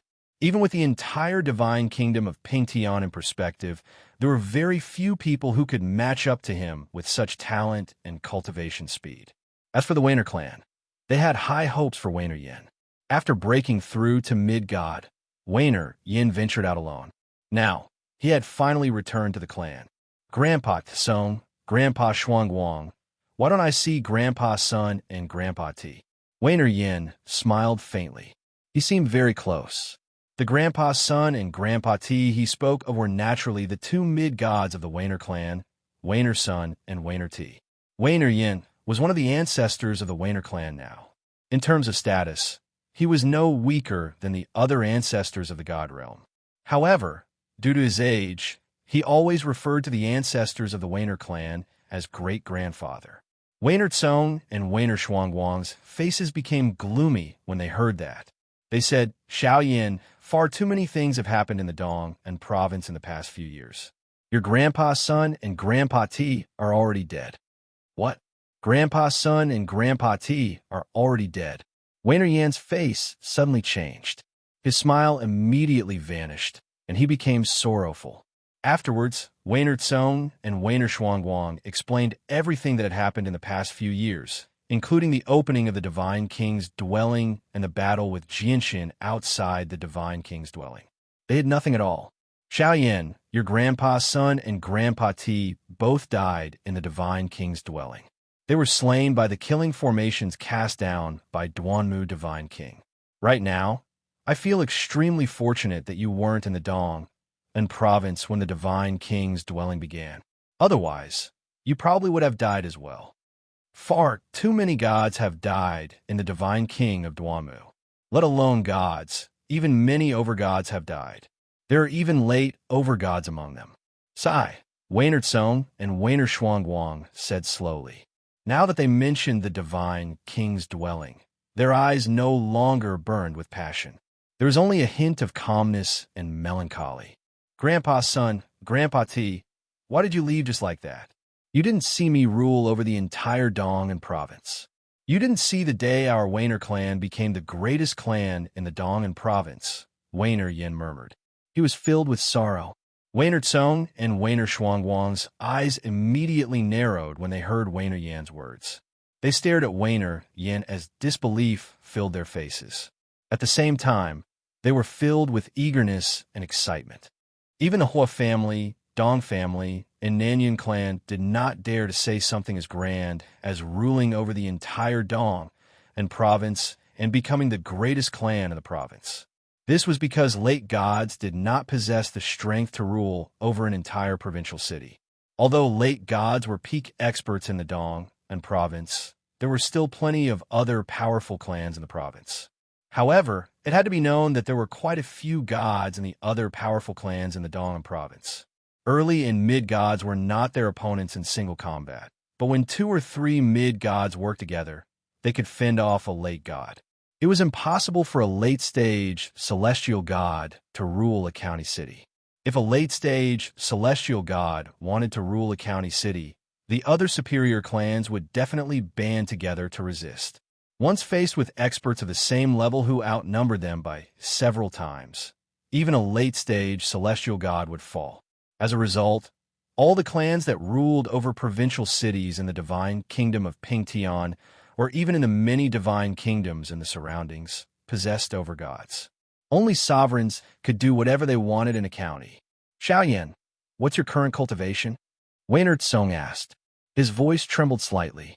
Suddenly, a tremendous presence radiated from Wainer Yan. The presence was so powerful that it had completely surpassed Late God. It had reached an even higher level of power. Wainer Tsong and Wainer Shuangguang were greatly shocked when they sensed the chilling presence. Shock filled their faces as well as unconcealable excitement. Overgod. Xiao Yan, you've actually become an overgod.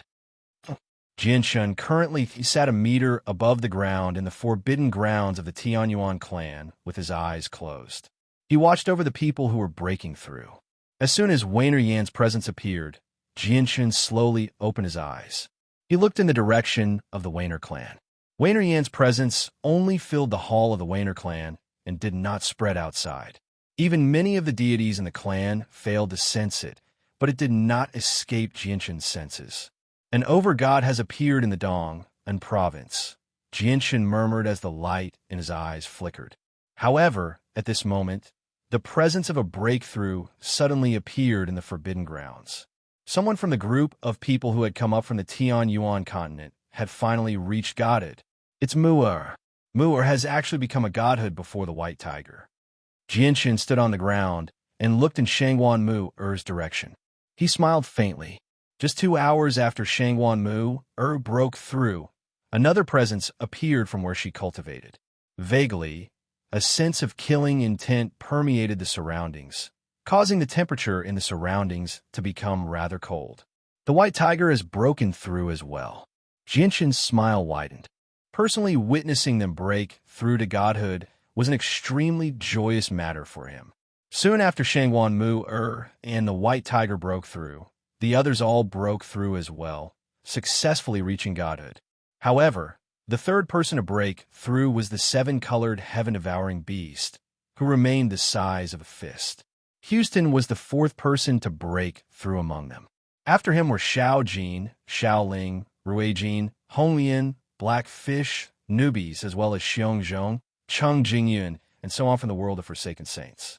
Originally, it should have been impossible for some of them to reach godhood so quickly. However, due to Jinshin's droplet of stalactite that even overgods fought over, some of them who should not have reached godhood so quickly had all comprehended the laws of the world ahead of time, formally reaching godhood. Over a dozen of them had basically reached godhood at the same time, so it naturally caused quite a disturbance. However, since the Forbidden Grounds were protected by formations, no one knew about the great disturbance they caused when they broke through. Chapter 1799. They did not emerge from seclusion immediately after breaking through. Instead, they spent 3 days consolidating their cultivation before emerging. I never thought that Blackfish, would become a godhood one day. Thinking about it, Origin Realm experts who surpassed the Holy Emperor were unreachable existences to me in the past. But now, I can crush some weaker Origin Realm experts with a single finger. Blackfish laughed aloud. In the past, he, Rui Jin, and Hong Lian were still locked up in the artifact space like prisoners. They had not even seen what the outside world was like. But now, in just 100 years, he had gone from being a prisoner to a deity. In a short span of 100 years, both his status and strength had undergone such a huge change. This made Heiyu feel like he was dreaming. I never thought that the great newbies, would become a godhood expert one day. I really do hope that my current strength can be transferred to ancient times on the Tianyuan continent. With my strength as a deity, the 4 supreme experts who have surpassed the Holy Emperor can all stand aside. Newbies laughed aloud as well. He was extremely delighted.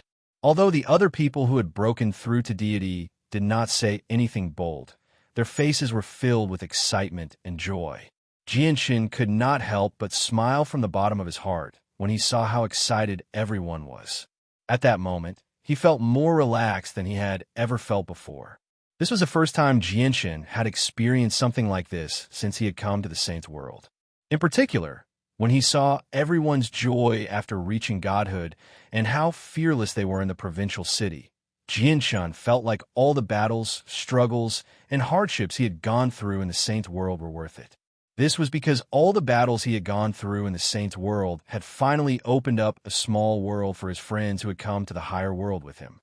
Jinshin, it really has been hard on you in the past few years. Shangwan Mu arrived before Jinshin. She looked at Jinshin with her enchanting eyes filled with tenderness. Jinshin looked at Shangwan Mu's beautiful face with a smile. He slowly raised his hand and touched her face gently. His eyes were filled with tenderness as he said softly, "As long as you can live peacefully, everything I've done is worth it." Shangwan Mu said nothing. She opened her slender arms and hugged Jinshin tightly. She pressed her head against Jinshin's chest gently. She understood that Jinshin must have had a difficult time in the past few years by himself for them. Although they did not know what dangers Jinshin had gone through in the outside world, they could tell what dangers Jinshin had faced just from how Shun Jian had fainted in the bright Moon Divine Hall. Jinshin also hugged Shangwan Mu tightly. He became extremely calm.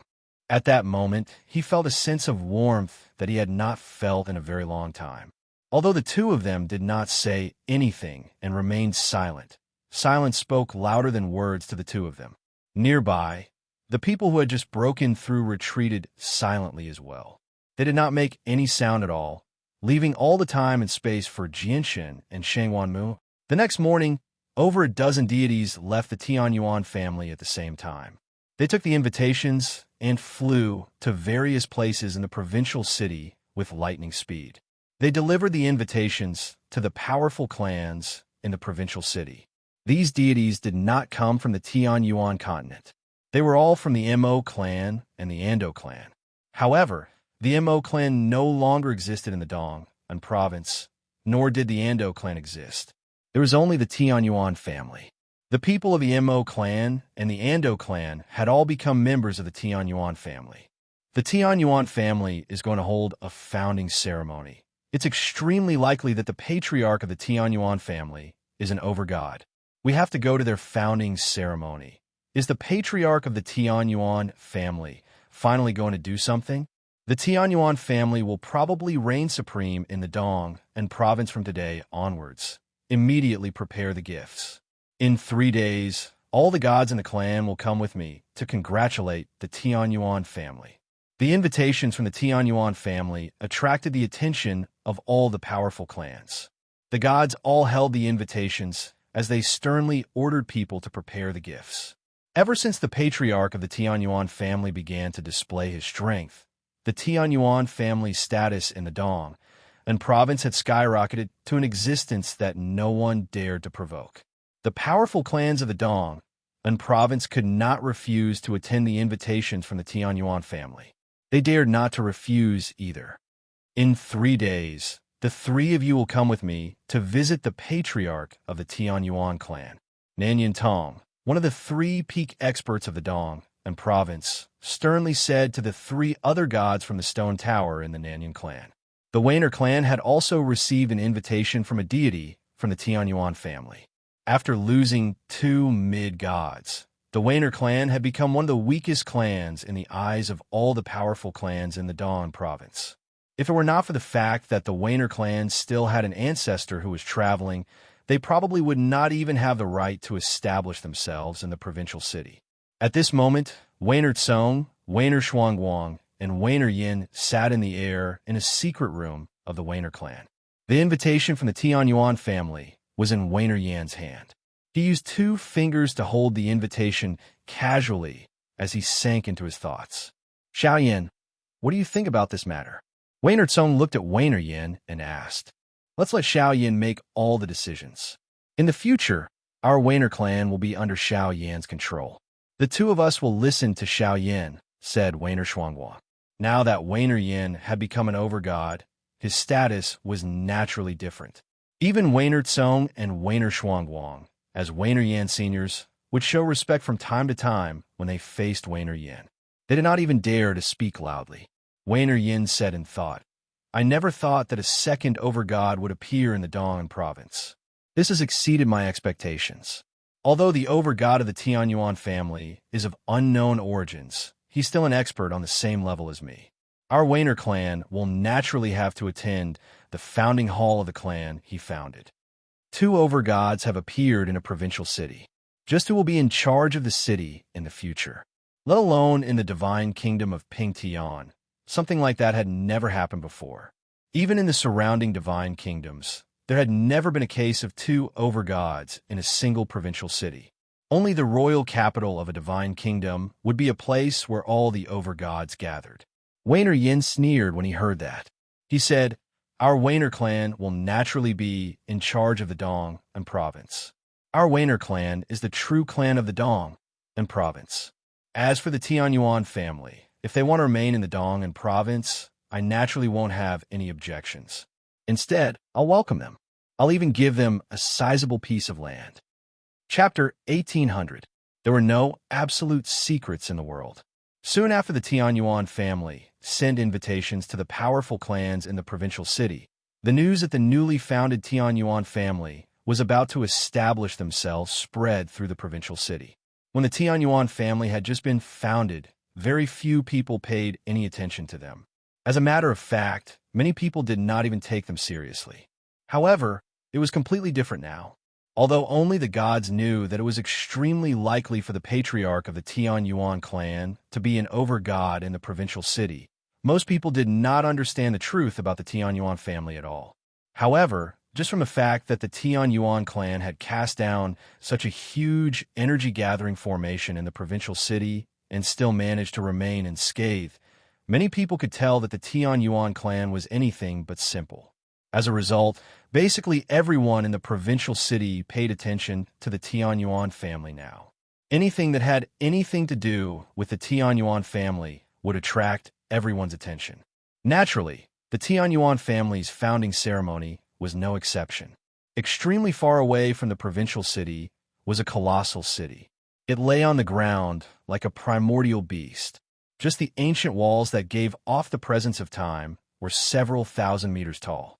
From afar, it seemed like a wall that extended into the sky. This city wall could really be described as towering into the clouds.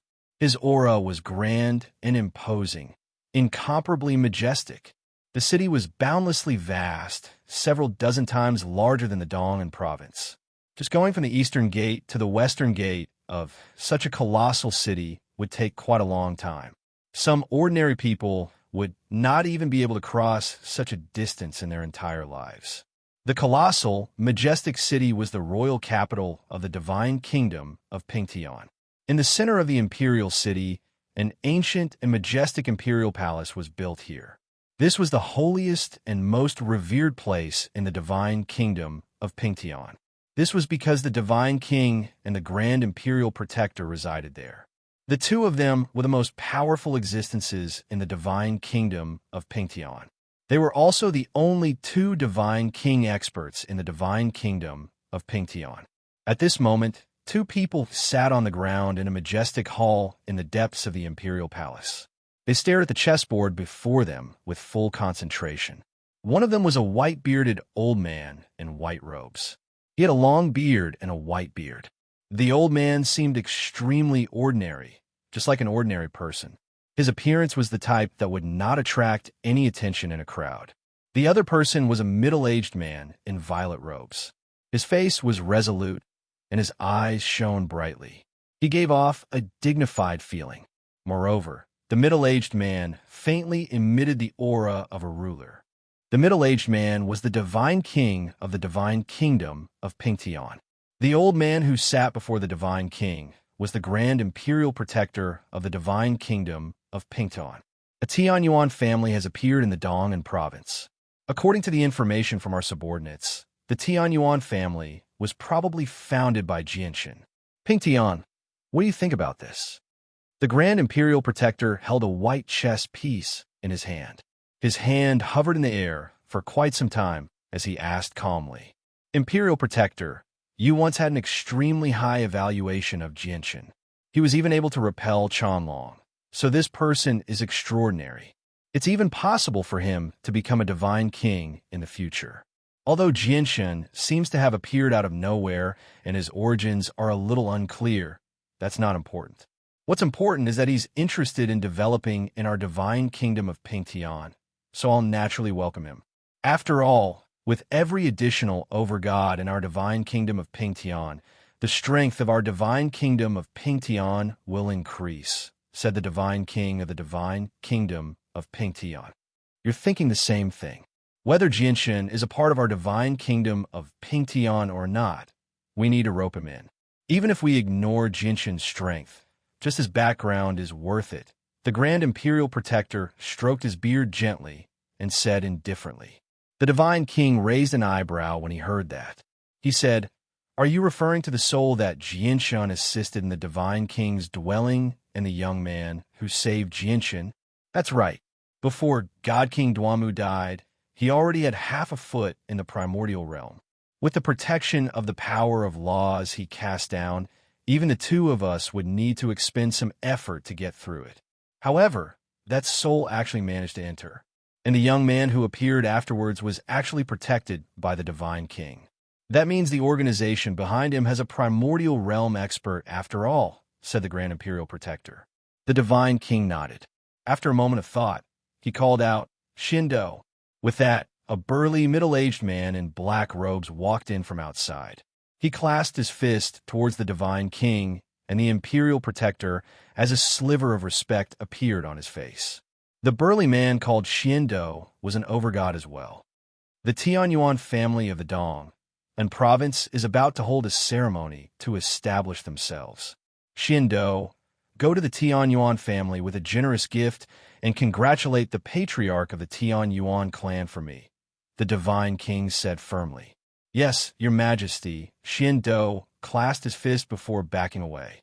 In the frigid snow province of one of the 36 provinces of the divine kingdom of Pingtian, Bing Lu stood before a lofty mountain of ice with a hunched back. A middle-aged man in luxurious robes stood behind him politely. He did not even dare to breathe too loudly. The middle-aged man was the current patriarch of the Yubing clan, Bing Lin. Bing Lin, prepare a generous gift and personally head to the Dong and province to congratulate the establishment of the Tianyuan family. At the same time, send my regards to the patriarch of the Tianyuan clan, Bing Lu said without even looking back. Yes, ancestor.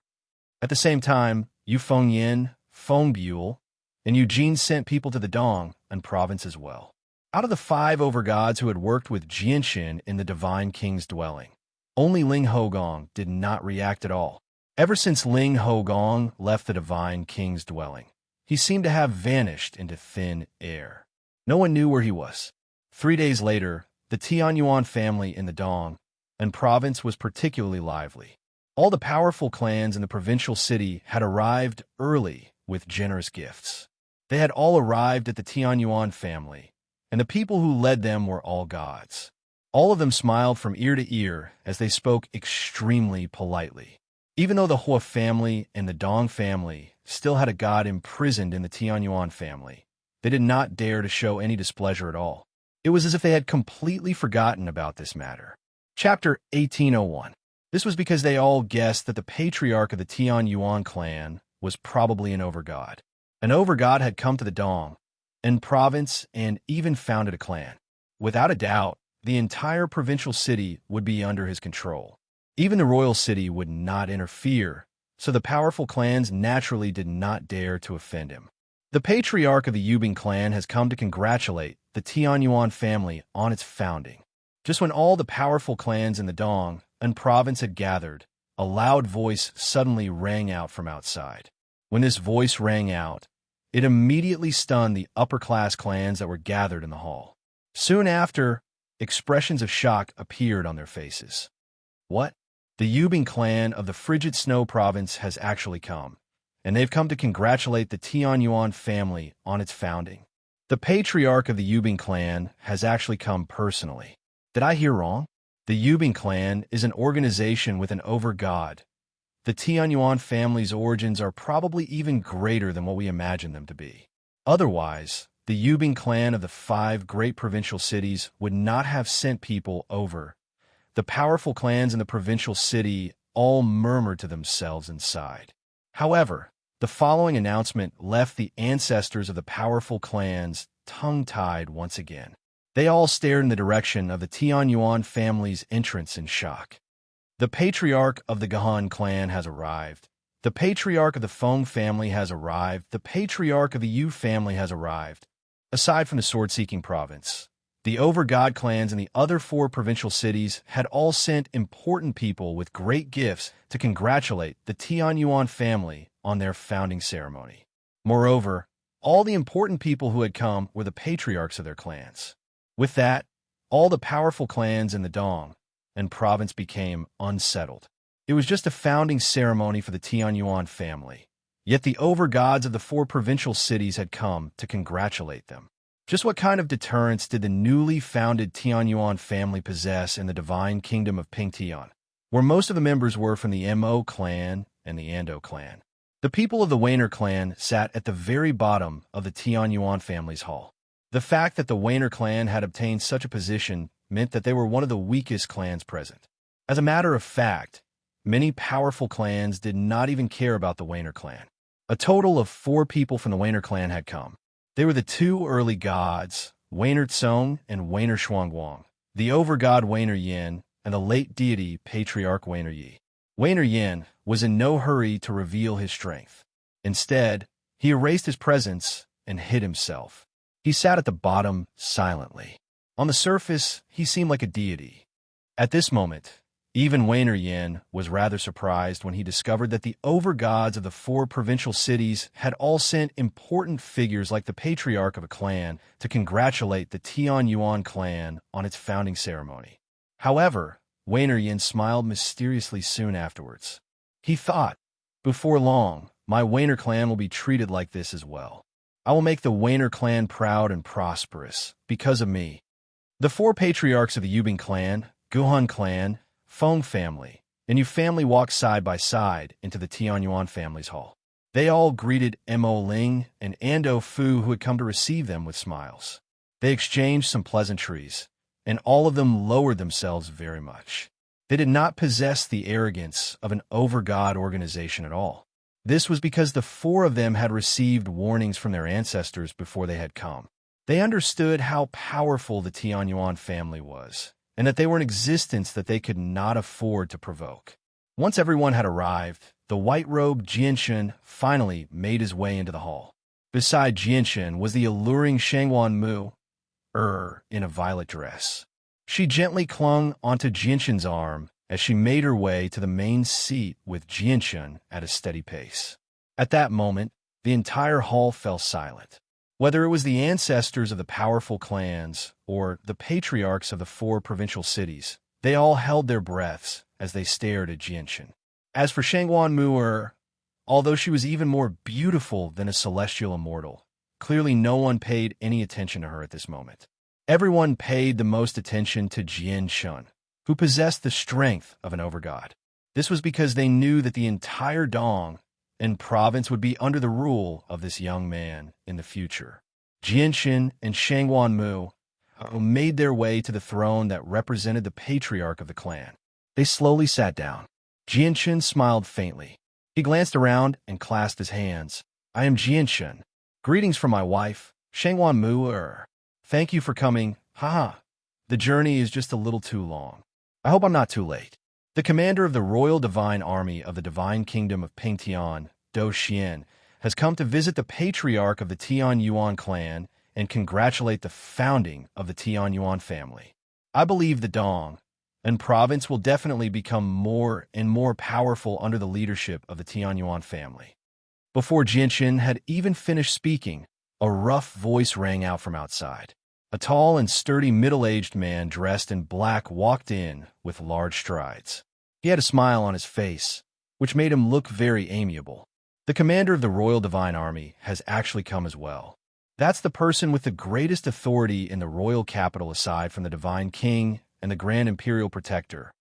When other provincial cities have over-gods, His Majesty will usually send gods to congratulate them. However, His Majesty has actually sent the commander of the Royal Divine Army, Sir Xiando, over for the founding of the Tianyuan family. Sir Xiando is a late overgod. Only Yang Kai can contend against him in our divine kingdom of Pingtian. With Do Xian's arrival, the expressions of all the people in the hall changed once again. Afterwards, all of them stood up and clasped their fists towards Do Xian politely. However, they were extremely unsettled inside. Jinshin's eyes landed on Xiando, and his eyes immediately narrowed. He immediately stood up and clasped his fist towards Xiando before exchanging some pleasantries. This was because Xiando was actually a late overgod. However, Xiando did not enter the Divine King's dwelling.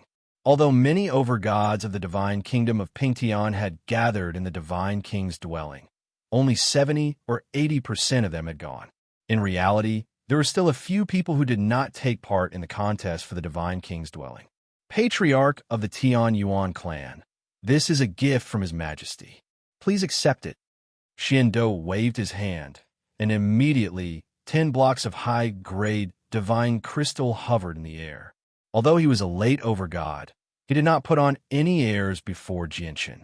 Jianshen was surprised when he saw the 10 blocks of high-grade divine crystal. This was a great gift, and it was an extremely great fortune to him right now. It had even surpassed what he had obtained from the Divine King's dwelling. His Majesty is far too polite. Senior Xiando, please thank His Majesty for the gift. Jianshen clasped his fist at Xiando. After accepting the 10 blocks of high-grade divine crystal, the founding ceremony of the Tianyuan family began. Jianshen announced that the Tianyuan family had been founded in the Dong and province as the patriarch of the Tianyuan clan. Congratulations on the founding of the Tianyuan family. From today onwards, our Nanyun clan is willing to follow the patriarch's orders. Nanyun Tong was the first to stand up. At the same time, he represented the Nanyun clan and expressed their willingness to submit to the Tianyuan family. Congratulations on the founding of the Tianyuan family. It looks like our Dong and province has become the 6th great province of the divine kingdom of Pingtian now that we have the Tianyuan family. Ha! We completely believe that the Dong and province will become more and more powerful under the leadership of the patriarch of the Tianyuan clan. The ancestors of the powerful clans in the Dong and province all spoke out. For example, the Nanyun clan directly expressed their willingness to submit. Although the other clans did not directly submit to the Tianyuan family, they all expressed their willingness to submit to the Tianyuan family's control and arrangements. Patriarch of the Tianyuan clan, according to my knowledge, you were never a part of our Dong and province. As a result, I have no objections if you want to establish a clan in the Dong and province, but if you want to rule over the entire provincial city, I, Yin, will not allow it. At this moment, a discordant voice rang out from below. When this voice was emitted, it immediately caused the expressions of everyone in the hall to be startled. Immediately, all of their faces revealed astonishment. This person was just far too bold to openly oppose an overgod before so many people. Chapter 1802. He's actually an overgod. He's hidden it so well. If he hadn't spoken out of his own accord and drawn my attention to him, I probably wouldn't have known that there was a second overgod in the hall, Shindo thought. He subconsciously looked at Jianshin, who sat on the patriarch's throne, and a strange expression appeared on his face. He thought to himself, from the looks of it, this hidden overgod clearly wants to rule over the entire Dong and province. The Dong and province is a place where 2 tigers can't live on the same mountain. It'll be quite the show soon. However, the patriarch of the Tianyuan clan is very powerful. According to the overgods who have returned from the divine king's dwelling, the patriarch of the Tianyuan clan, called Jianshin, has killed 2 early overgods in the divine king's dwelling. Even Yangkai fears him slightly. Moreover, the patriarch of the Tianyuan clan has some ties with the old men from the 5 provincial cities. A gleam of light flickered through Xiando's eyes. Although he had never been to the divine king's dwelling, many overgods in the royal capital had, so he naturally knew about the situation in the divine king's dwelling. With his identity as a commander of the royal divine army and his cultivation as a late overgod, it was naturally nothing difficult for him to learn about the situation in the divine king's dwelling from the other overgods in the royal capital. When Yin openly spoke out against Jianshan before everyone, all the ancestors of the powerful clans in the hall naturally looked towards Yin. As Yin had kept an extremely low profile earlier and concealed his cultivation, he was completely inconspicuous in the hall. He did not raise their attention at all. His current exposure immediately caused quite a number of people in the large hall to recognize him. It's Yin. He was once the greatest prodigy of the Dong and province. In just a few tens of thousand years, he went from a mortal to a god. Afterwards, he spent another 5,000 years to go from early god to mid-god. Yin's talent is quite extraordinary. At the very least, no one can match him in our Dong and province. It's just that he ventured out 10,000 years ago. I never thought he would actually return today. How bold of Yin to openly oppose the patriarch of the Tianyuan clan. Can't he see that not only have people from the 5 great provincial cities come for the establishment of the Tianyuan family, but even the commander of the Imperial Guards has come to congratulate us after recognizing Yin. A low buzz immediately rang out in the hall as the patriarchs of the superior clans began to whisper to each other. The purpose of their discussion was actually to explain some basic information about Yin to Jianshin, or to use this opportunity to flatter Jianshin. Jianshin's gaze also landed on Yin. He had already expected something like this to happen. This was because he already knew that a second overgod had appeared in the Dong province. Moreover, Jianshin had sensed Yin as soon as he entered the hall. It was not because Jianshin had seen through Yin's strength before Xiando.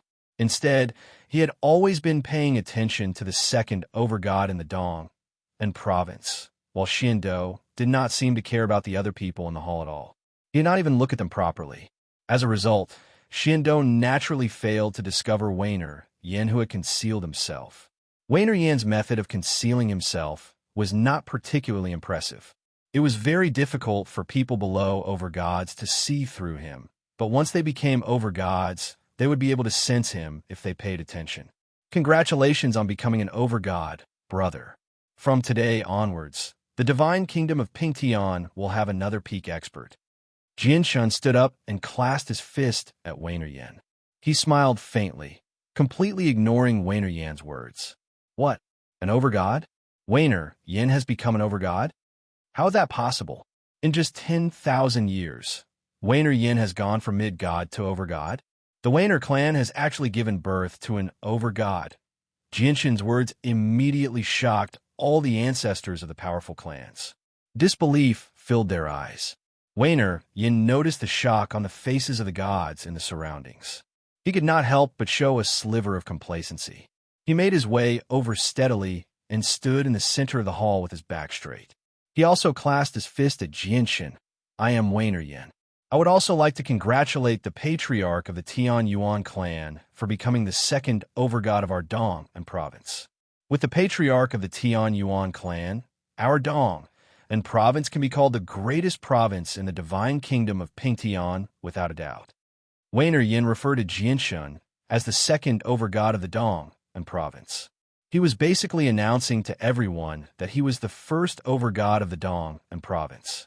At the same time, he was even more determined with what he said afterwards, directly claiming that the Dong and province belonged to him. Without a doubt, he was announcing to Jianshun that the Dong and province belonged to him, Wainer Yin. All the ancestors of the powerful clans gathered there, held their breaths. They were all experienced, so they could naturally tell what Wainer Yin was implying. Their faces all became rather strange as some eagerness appeared. They all understood that the patriarch of the Tian Yuan clan was probably going to engage in a fierce battle with Wainer Yin. At this moment, Wainer Yin clasped his fist at Xiando, who was watching on from one side. He immediately dismissed his arrogance and said sincerely, "In a few days, our Wainer clan will be holding a celebration as well. At the same time, we will be setting down the rules of the Dong and province. I hope that Senior Xiando will give me the honor of coming to our Wainer clan when the time comes." Xiando clasped his hands at Wainer Yin and said, "Once the Tianyuan family celebration is over, I will have to return to the royal capital immediately to report to His Majesty. I probably won't be able to make it in time for your clan's celebration." Xiando did not care about the Wainer clan celebration at all. Although the divine kingdom of Pingtian had gained an overgod, which was extremely significant to the entire divine kingdom, where the divine king would reward him with great gifts almost every time, there was no need for him, a mighty late overgod commander of the royal divine army, to pay a personal visit. Normally, he would send a late god as an envoy. The Tianyuan family was an exception. Wainer Yin's expression changed slightly. Naturally, he could tell what Xiando was implying. Their Wainer clan did not have the right to invite him. When the Tianyuan family held their celebration, Xiando would personally visit them with great gifts. However, when the Wainer clan held their celebration, Xiando refused to show up. Without a doubt, this meant that their Wainer clan was not as great as the newly established Tianyuan family. This made Wainer Yin's face darken slightly. Chapter 1803. It looks like the commander of the Royal Divine Army, Sir Xiando, doesn't have high hopes for the Wainer clan, even though the Wainer clan has produced an overgod, Wainer Yin.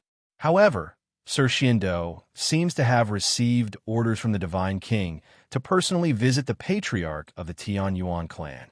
As a result, instead of saying that Sir Xiando doesn't have high hopes for the Wainer clan, it's better to say that the Divine King doesn't have high hopes for Wainer Yin.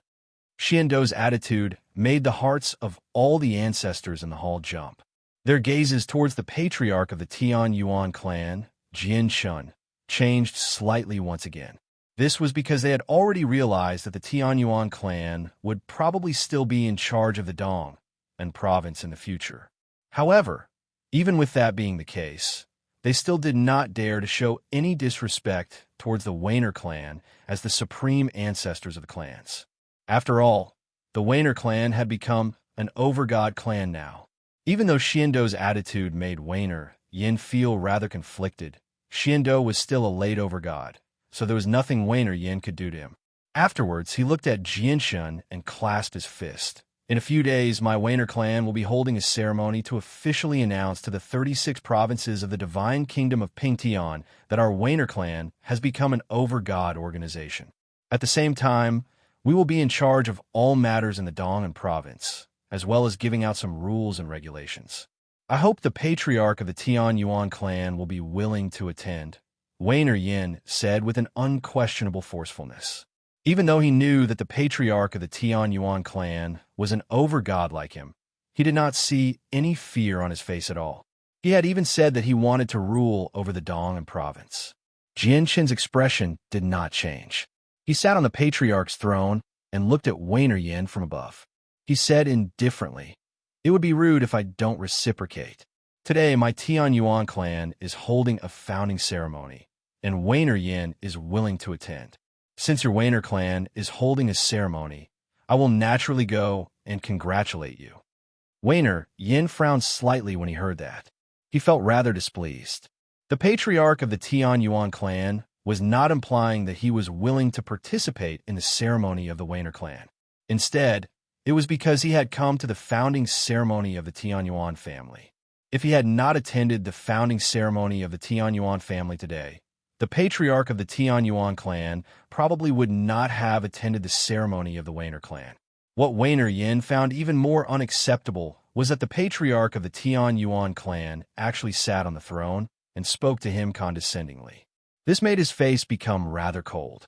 At this moment, Jianxin continued, "However, I think it's best to keep the Dong'an province as it is. There's no need for these so-called rules and regulations. If there are too many restrictions, it'll only hinder the development of the province." The ancestors of the powerful clans all secretly rejoiced when they heard Jianxin's words.